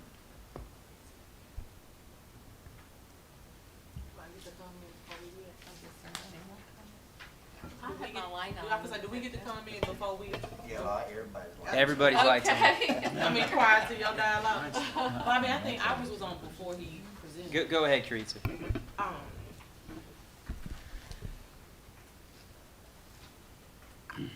I don't want to, because I know Ben said something about like, I remember, I heard him say, not remember, he said that, you know, everybody wants something and without a cut. And so I keep saying this, I don't want to cut anything, but I want to say this because I am a magnet school product that if it was not for the big cheese, as we called it, I would have never got to arts and sciences on a daily basis for 10 years. Oh, she wasn't talking to me. So I understand the benefits because I was a benefactor of magnet school transportation. I also know that during that 10 years, it looked a variety of ways, and it never stopped in front of my door. I always had to go to a hub. And so I had a question about the hub locations because I do know that in some spaces there are hubs currently, and in some spaces there are more front door. And I want to say, and I'm saying that because if the students still have the ability to get on a bus to get to school, then I guess I would say I'm open to trying to hear what that looks like, because it doesn't eliminate their ability to get to school. It just changes whether it stops at Claude Ramsey Parkway, whatever this number is, which might be their house, or if it's going to be at Tyner Academy. And I'm saying that to say because I remember myself, Principal Williams, several of us, we got on buses. He went to city. I was going to arts and science. We were going to several different schools, all from one bus stop.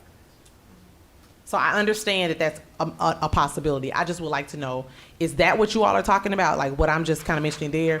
And if so, do we have, is Ben Coates the one working on that? Okay, I'm gonna say, you got charged with that, Ben? But I mean, is there something that you could present to us to show kind of what that looks like so that, because I'm not gonna say that I would support a hub versus, I mean, I do know some kids get on a block from their house. And like I said, I know some kids meet at the Food City on Highway 58, which is not in front of their house. And so if it looks more centralized like the latter, then I still feel like they get there because I do feel like there's parent buy-in to get them to their, and sometimes it wasn't my mama taking me to school. It might have been my neighbor or my friend's mama picking me up on the way to take her to the bus stop. And I know everybody doesn't have that, but I'm just saying that we never know what people can do if the proposition is still out there. So that's one question. And then to the nurses piece, because I do have, all my career I've been in pediatric healthcare for the most part, 18 years of it. And because I'm a mother of a child who I sent to a school with an albuterol inhaler that Nurse Shelby keeps in her office for him every day and makes sure that he gets it before he goes to recess, because that's what the doctor has asked of us, and on field trips and everything else. And because I have a very dear friend who lost her child as a freshman in Memphis, Tennessee 2 years ago because of an asthma attack. I am very over-conscientious about what that looks like. And I know asthma is just one thing. I know diabetes. I mean, there's several things. I just want to say that this goes back to me saying I don't support any cut. I don't. I want to make sure that's understood for my peers on here. Like, I'm not saying cut nothing, and I'm not saying reduce anything. Like, I think we have to figure out what the conversation looks like, which leads me to this, and then I'm done. I promise y'all. And I always say that, but I'm done this time because I'm just tired of this process, this dog and pony show every year. I'm tired of it. And I'm going to support, I'm going to figure it out, pray real hard. But I don't, this is why I feel like we should have had that meeting on Monday, because I feel like conversations like this with the other body, the other partner in the relationship, I think they may have should have been last night to hear. I mean, I feel like this is why those conversations are important before we vote on a budget, because then maybe we can figure out how to fiscally support the needs of Hamilton County schools and the students without all the dance, if we all truly believe in what we believe in. And so I have to say that because I was very perturbed when the meeting was canceled on Monday, because I thought that it was going to be about for us to talk about this, because I thought maybe we was going to all be adults and sit down and have a conversation and figure out how to co-parent. But it didn't work. And that's just where I'm at. So I told the superintendent this, I told Dr. Robertson this, I'm not supporting a budget that cuts people that I feel are instrumental. And it'll be the first time in 11 years that if I vote no to a budget, it'll be the first time in 11 years, because I always try to compromise. But this year, I am not compromising, because people don't compromise with us. What would be those positions that you would? I'm not voting for, what I'm saying is, I'm voting no to any budget that eliminates anything, period. I want to vote for a budget that shows my baby at 5 years old that I care enough about him and his peers that may be 18 years old and in between. I care enough to stand in the gap and say, it's gonna cost $1 billion to run Hamilton County schools, and this is what we need. That is the advocate that I am. I am tired of doing the dance. My feet hurt. My heart is so full. My heart is so full because I've done this for 11 years. Looking over at this table at several different teams. And I'm sick of it. If we never ask for what we need, that we will never get it. I am a firm believer in the Southern colloquialism, closed mouths don't get fed. If we say we need a Crystal and we really want a Big Mac meal, say you want a Big Mac meal. Don't ask for a Crystal. And I know my analogies are horrible, but that's just where I'm at. I'm writing it down. I like that one. It's good. It's good. And so I'm not, right now, I'm saying it now. And that's why I'm gonna be quiet, because I'm done. I'm not voting for anything other than a budget asking them for what it takes to run this school efficiently and effectively, securing the employees that we have before they exit on us like some ants. Here's I'm tired. And y'all got plenty more years to do that dance, but I'm done. I'm going to the wall. Thank you, Caritza. Mr. Smith. I think you were listening because we asked you to bring us a balanced budget, and that's exactly what you did today. You brought us a balanced budget. Now, obviously, we have a lot of concerns, and I've always said every single one of us want the one very same thing. Every single one of us want one very same thing, and that's for our kids to have the absolute best opportunity that they can have. I think we all agree on that, don't we? Mm-hmm. Don't we? Mm-hmm. Where the disagreement comes is how we're going to get there. So thank you. I think you were listening. You brought us a balanced budget, and we got work to do, but you brought us a balanced budget. So you were listening. Thank you. I was at Washington the other day, and it's been talked about. They do an incredible job, and those kids, those are my kind of kids. Always have been for 40 years. Those are my kind of kids. Mr. King, 3 that were raised in my home today are productive, contributing members of society because of what he did and his staff did. Difficult kids that nobody gave a chance.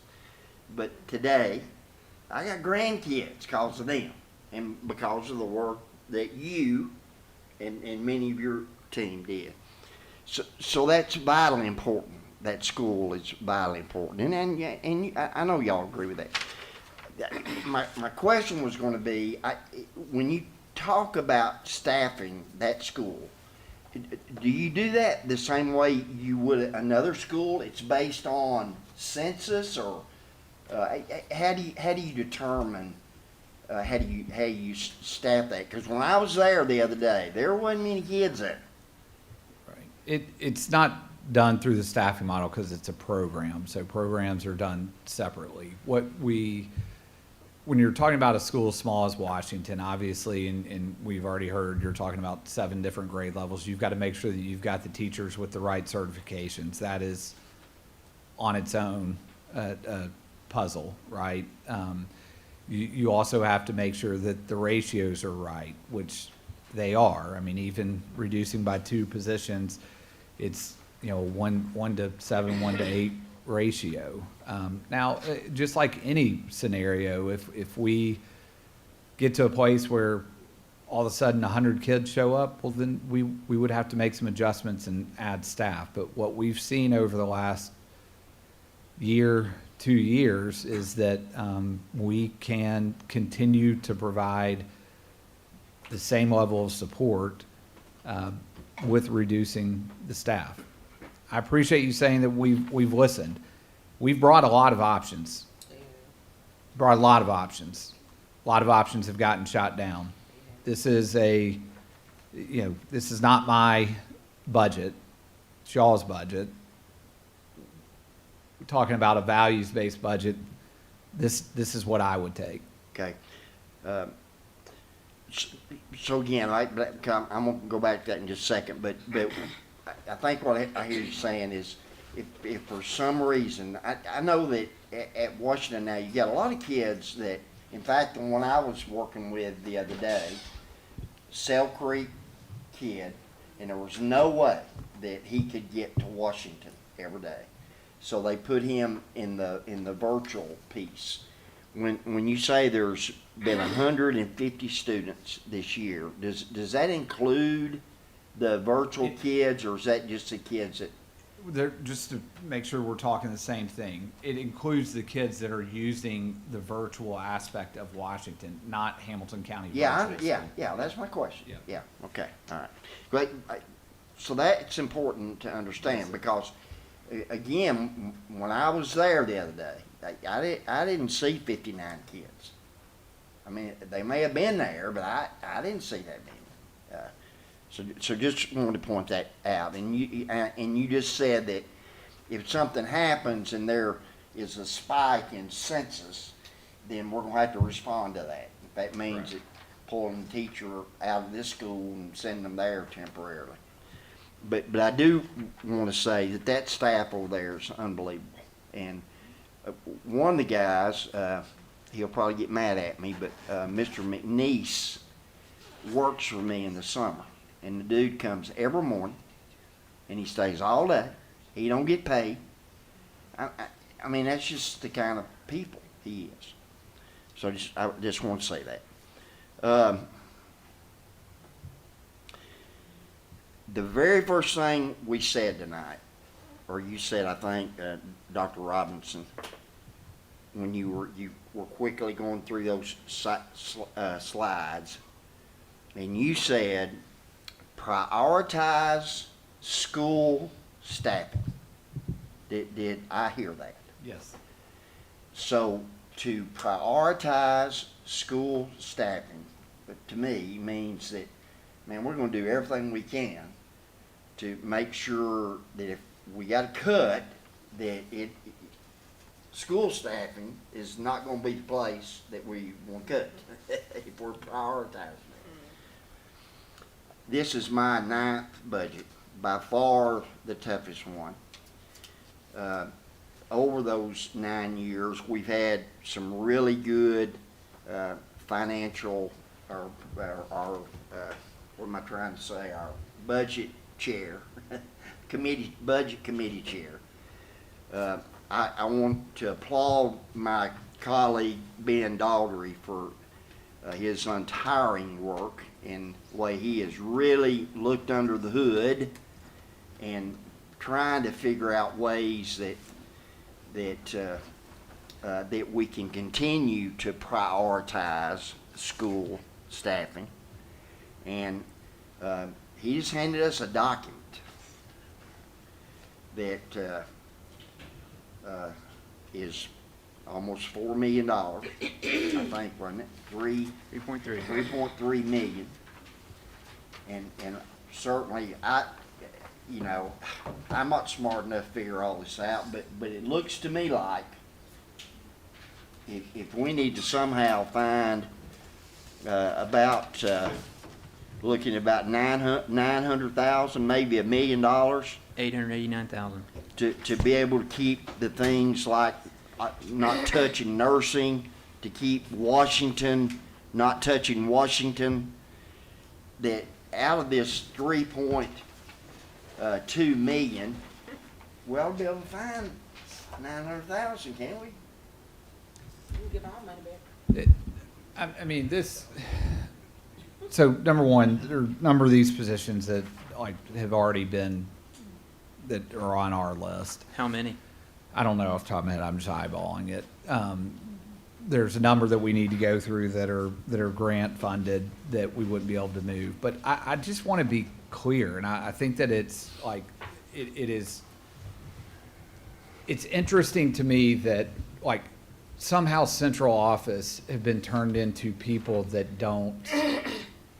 are easier to cut than in some places. I mean, we've cut over 10%. 2 years ago when we got TISA, we cut central operations by over $10 million and pushed a historic number, the largest amount that we've ever pushed to schools. You've heard me say many times from this seat, my main objective is to push as many resources to schools as we can. That's what you mean when you say prioritize school staff. That's exactly right. And that's what we've done over the course of 4 budgets now that we've gone to. We're at a place to bring a balanced budget and continue to operate effectively the way that we have for the past 3.5 years, that it is going to take to get to a balanced budget in good conscience, the 0.5 decrease at every school is the best way that I see to get there. Now, if this board says, go back and find 900,000, I'm going to do it.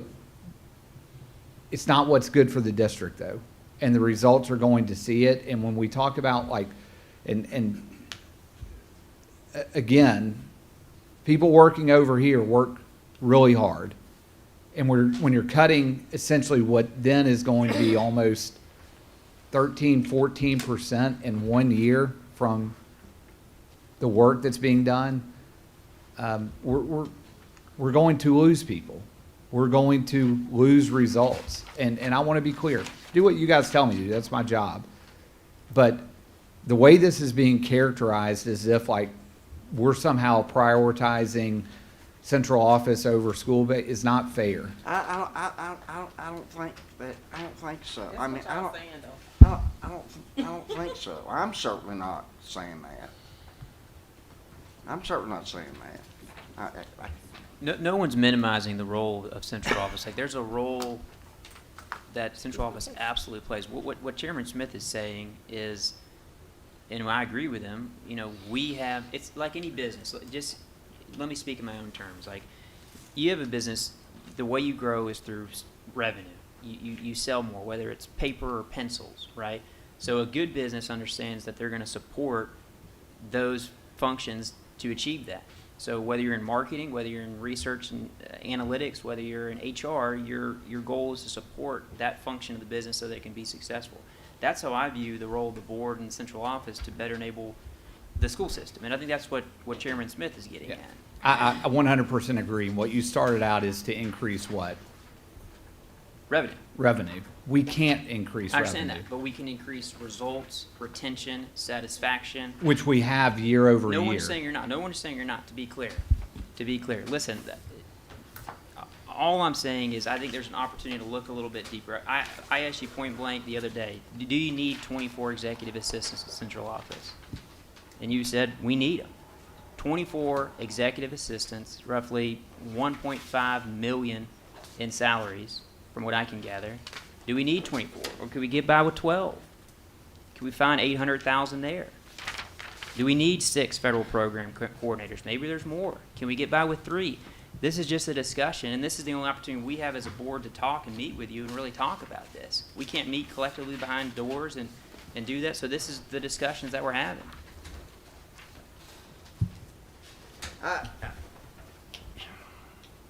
Yeah, I would. I know we can't vote on anything tonight. That's what this voting meeting is, but yeah, I would like for you to take a look at seeing if you can find 800, whatever it was, 800, what was the number, 830,000? 889. 889. I would like for you to look at that and bring that back to us. For, you know, wherever that is. I know we can't, that's not something we can vote on, but that's what I'd like to see. Mrs. Haddon? I worked in Hamilton County Schools for 20 years, and I saw a lot of changes and a lot of growth at the top of positions. I saw it. I've heard for years, and even more so, how very top-heavy our system is, and I can tell by looking at all the positions and organizational charts and all. So maybe steeper cuts are needed, and school-based positions, yes, number one. Student-facing positions, number one. School-based, of course, many of those essential, of course, as well. But these aren't in the schools. And this kind of makes me honestly upset, because I think about those 23 exceptional education assistants who are still going to be let go, who are working with students, changing diapers at times, managing behavior, walking them to class, you know, with them when they're having episodes, getting scratched up by students who are acting out. And this is exceptional education. And any other needs, they're very diverse. And it really upsets me that we're prioritizing a lot of these over 23 assistants who make less than $30,000 a year. That's really upsetting to me.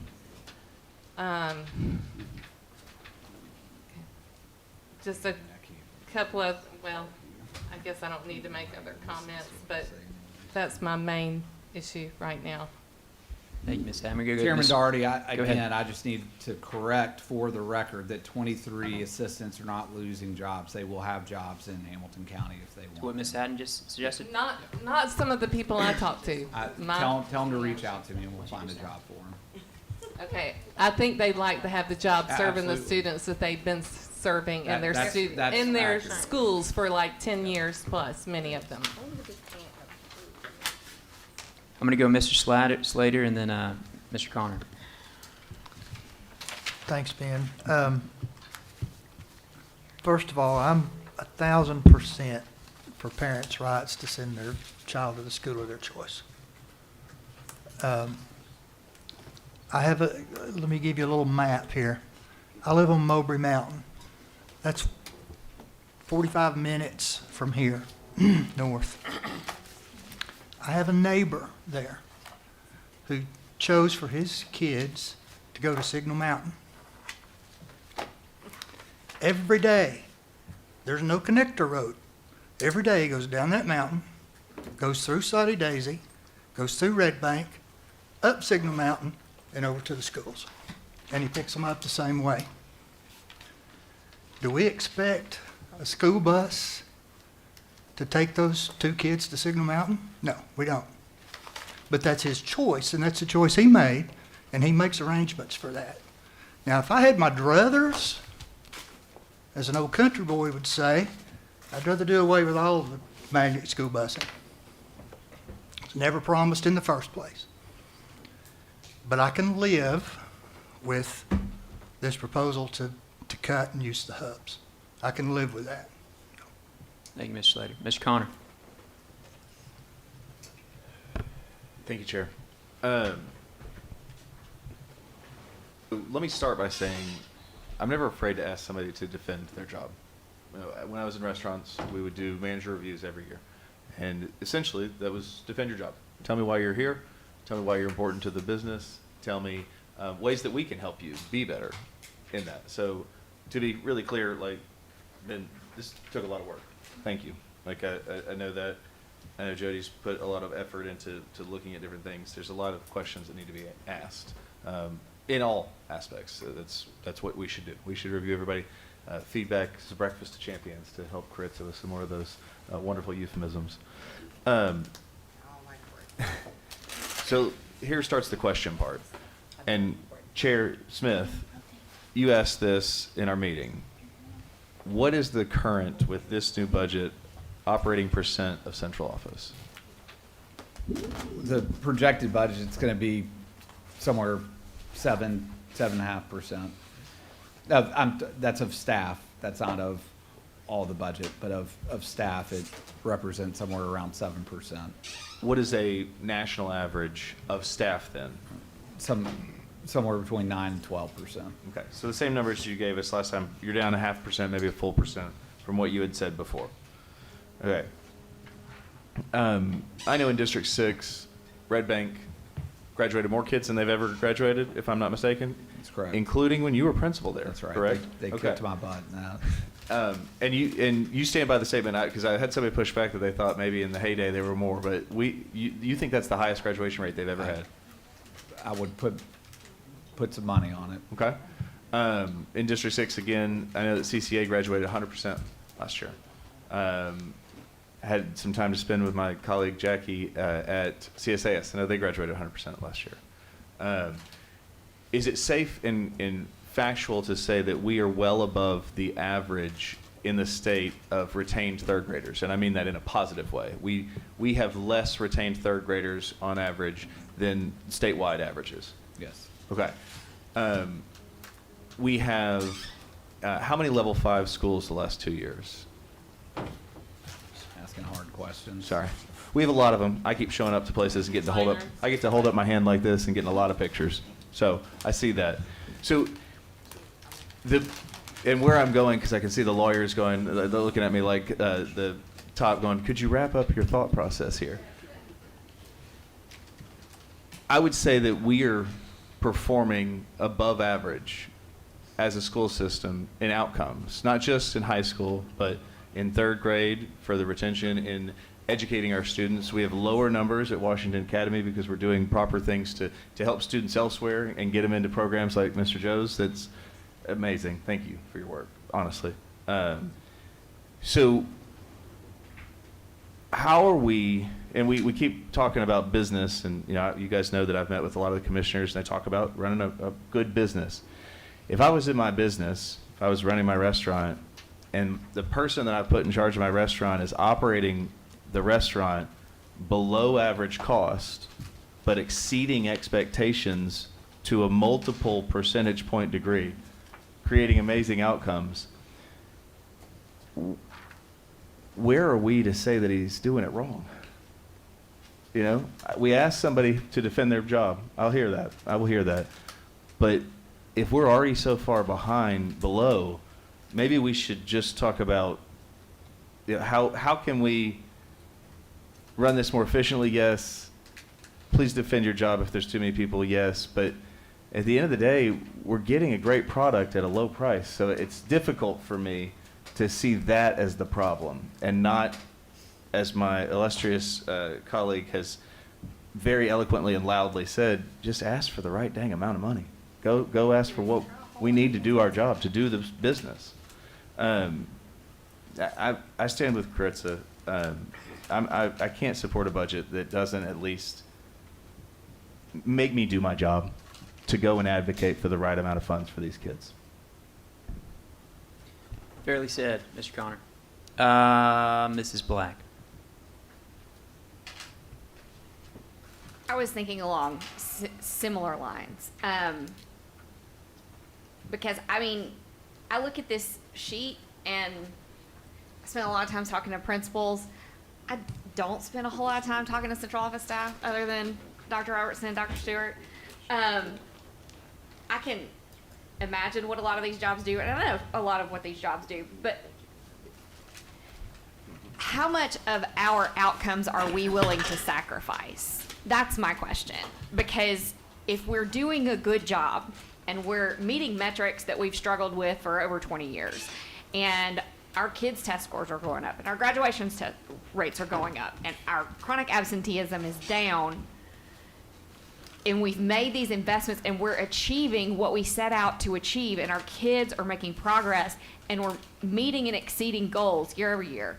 If we are getting those kind of outcomes by making these cuts, which outcomes are we going to be sacrificing? Are we going to have more kids get behavioral referrals, chronic absenteeism go up? Because there's not, there's somebody who is overseeing all of the elementary school counselors in the entire district. Are they making sure that every single 504 plan is in compliance with federal law? And if we take an elementary school counselor, lead, and a middle school lead and a high school lead and put that into one person, are we going to have one person in central office making sure that every single 504 plan in the entire county is compliant with federal law? That feels risky. It also feels like the most vulnerable students are, there's not going to be as much oversight to make sure that they get what they need. These jobs have a purpose, and if we are achieving the outcomes that we want to achieve, and our kids are making progress, and we're heading in the right direction, why aren't we fighting to keep the services that we're currently offering so that we can keep doing those things? Because I think our kids deserve it. And I think every kid in Hamilton County deserves it, whether they go to a magnet school or a zone school. I think every single kid deserves for us to be up here fighting for what they need and for us to continue making progress in metrics, social and academic. And if we're getting a good value for that, I am struggling to understand why we're having the conversation about cutting things, because I am concerned about what progress or what metrics are we going to be sacrificing to do that. Because I want to keep going. Thank you, Mrs. Black. Mr. Grown. Well, I'm going to have to disagree. We can talk about academic growth and we can talk about TVOS scores all we want. But when we talk about academic achievement, I'll just repeat what I've said before. When you start looking at our scores, I don't care whether it's benchmarks or TCAP, when you start looking at those scores, when you look at our ACT scores, we're not hacking it. We may be improving. That's all fine and good. But if we've got schools, we've got bunches of schools that we poured tons of money into, that we've had very little improvement. I'm so sorry. I do have to correct your data, if that's okay. We are sitting at the state average, and we are above over half of the districts in achievement alone. So. Yeah, I understand that. So that's all fine and good. So we're happy that 62% or 58% or 64% of our kids, it's not that they can't read and do math. They can't read and write at grade level, and all the data I look at says so. So if you could show me that data off the TCAP scores, then I've downloaded all of them. I've looked at all of them.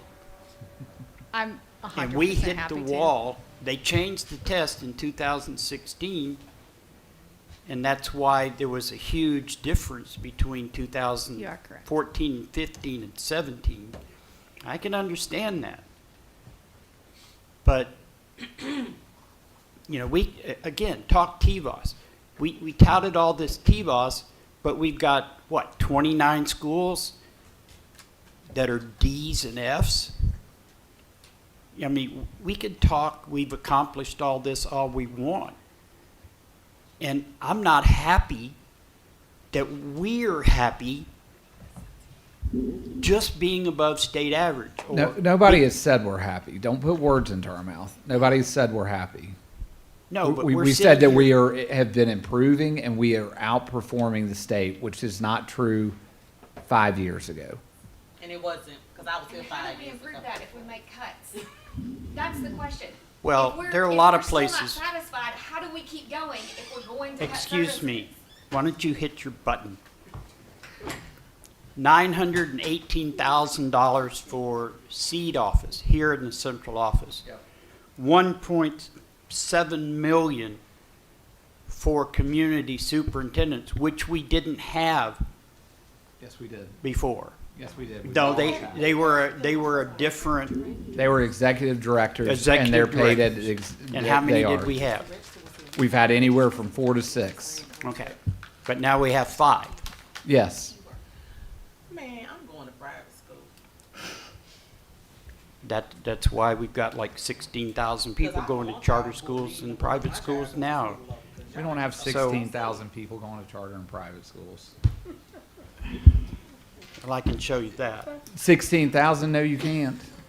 We got 12,000 going to private schools. We got I was 3,000 being in charter facetious. schools right now. I was being facetious to the board, not to the district, because it's getting to the. This is why people do this, because we cannot lead. We cannot lead. They elect us to be their voice, to advocate for them. We work for these teachers that we talking about. Being Dottery worked for Justin Robinson per se, because he elected him. Or, well, we live in the district. I don't know if he voted for you. I don't know. Jody worked for whoever. I mean, I'm just saying, I don't know who voted for who. I'm just saying, people, like yesterday, we sat there and listened to people who work for Hamilton County Schools that we work for. And they didn't mind telling us that they live in our districts and or work in our districts. Some kind of way, somewhere down the line, across all levels of politics, people done got it twisted. We are here to work for the people who elected us, for the population that we are supporting, the body of work, the students, the staff, the schools, the families. And we should be, if we're gonna be good bosses, have good relationships with your employees. But what we doing, and I don't wanna say we, but I have to because I'm part of this, But what is happening here is that we're creating a hostile and toxic work environment. We already have that. When I have teachers coming to me that they've been battered I'm so saying much in that all, they've been what I'm bruised, saying is, Larry, in all facets. That's so you're right. wrong. We could have it right there. We can be having it right here. It's happening. What I'm saying is, this is not beneficial to Hamilton County schools and the students that we serve. well, then I wouldn't be standing up for my constituents and I'm the not teachers telling you that not talk to, to Larry. me. I'm not telling you not to. Listen, I'm not telling you not to. I do too. Well, We that's all get what the I'm same doing right calls. now, and you're telling me to go take a I bike didn't tell at the you to do moon. anything. See, y'all don't listen. And I ain't doing that this year either. Listen. Listen so you hear what I'm saying. Because I never said you did anything. I said we are collectively creating a toxic environment. My phone is blowing up with people saying, this doesn't look, I don't feel good. I don't know if I want, I'm going to resign. Like, I'm getting text over here from Hamilton County staff and District 5 right now. So am I, Caritza. Right. And so what I'm saying is we have to think about. But mine are saying thank you. Thank you for speaking for us. And what I'm saying is we have to figure out as bosses of one person how to do what we need to do so that we're not creating situations on down the line, all the way down the line, all the way down the line, all the way down the line, all the way down the line to the person that's shaking the kids' hands when they come in the door. It's just not a good look, y'all. We gotta figure out how to do this, and it's tough. But one thing I think we keep forgetting is we are here to advocate for what is best for the school system. And being best for the school system is asking for what you need. What's best and right for children, not the system. Right. The children Okay, are the okay, system. okay. If we don't have kids, you don't have a system. What's the point? Excuse me. I Mr. thought Brown, that- Mr. Brown, no, let's, done. I'm done. I know. I'm sorry. Thank you, I'm sorry, Carissa. Rebecca. No, you're good, you're So good. sorry. I I'm sorry. I I'm just appreciate not your gonna keep passion, doing I do, I really do. This is ridiculous. I know you need to get home to EJ, so let's do one last comment. I'm gonna allow Chairman Smith to close it out, and then we will adjourn for the day and get back to our families. Yeah, I love the passion. Again, all of us want what's best. I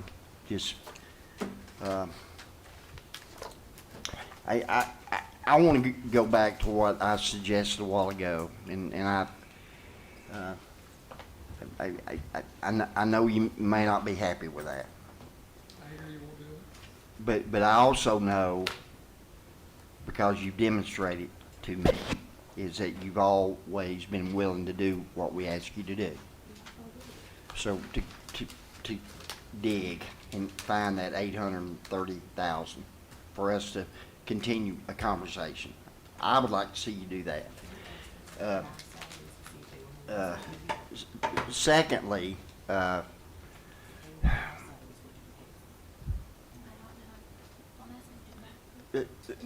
want to go back to what I said in the very beginning when we started this process.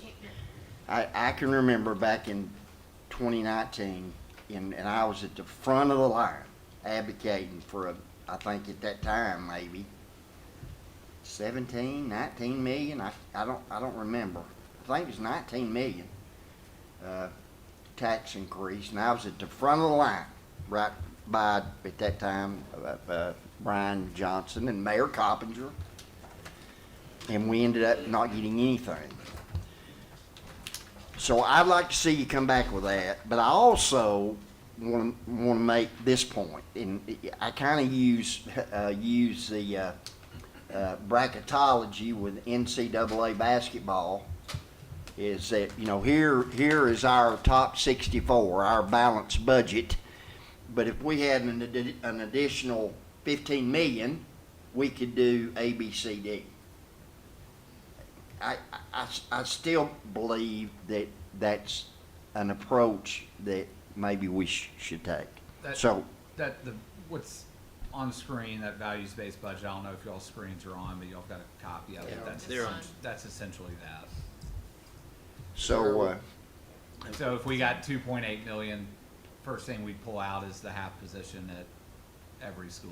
If we got another 3.5, and these are my recommendations. I mean, we don't all agree on these, but you know, and the reason doing $2,000 one time for all employees at 3.5 is because that's a one-time expense. And so if we got one-time money, we're starting our budget in a better place than if we put it in, per se, a step increase or a pay raise, because that is an ongoing expense. But that's essentially a list that, you know, we put together, and that's, I mean, that's my order. That's, I can't even say it's necessarily my team's order, but that's my order of what I would say are the first cards out. So, Mr. Finance Chair, Yeah. I would just like to close with that, if Dr. Robinson's willing to do that, and I hear him say that he is, and then, which would mean we probably need to convene another budget committee before we have a vote, I would think. Well, when would be our vote? May the 8th. Week from So you have to tomorrow. vote, pull the vote out. I mean, push out, but you can. We'd have to meet Monday or Tuesday. Monday or Tuesday. You don't wanna do that? My baby got games. And I'm tired of meeting for these. I mean, y'all can. I would like to see a budget that actually funds our schools.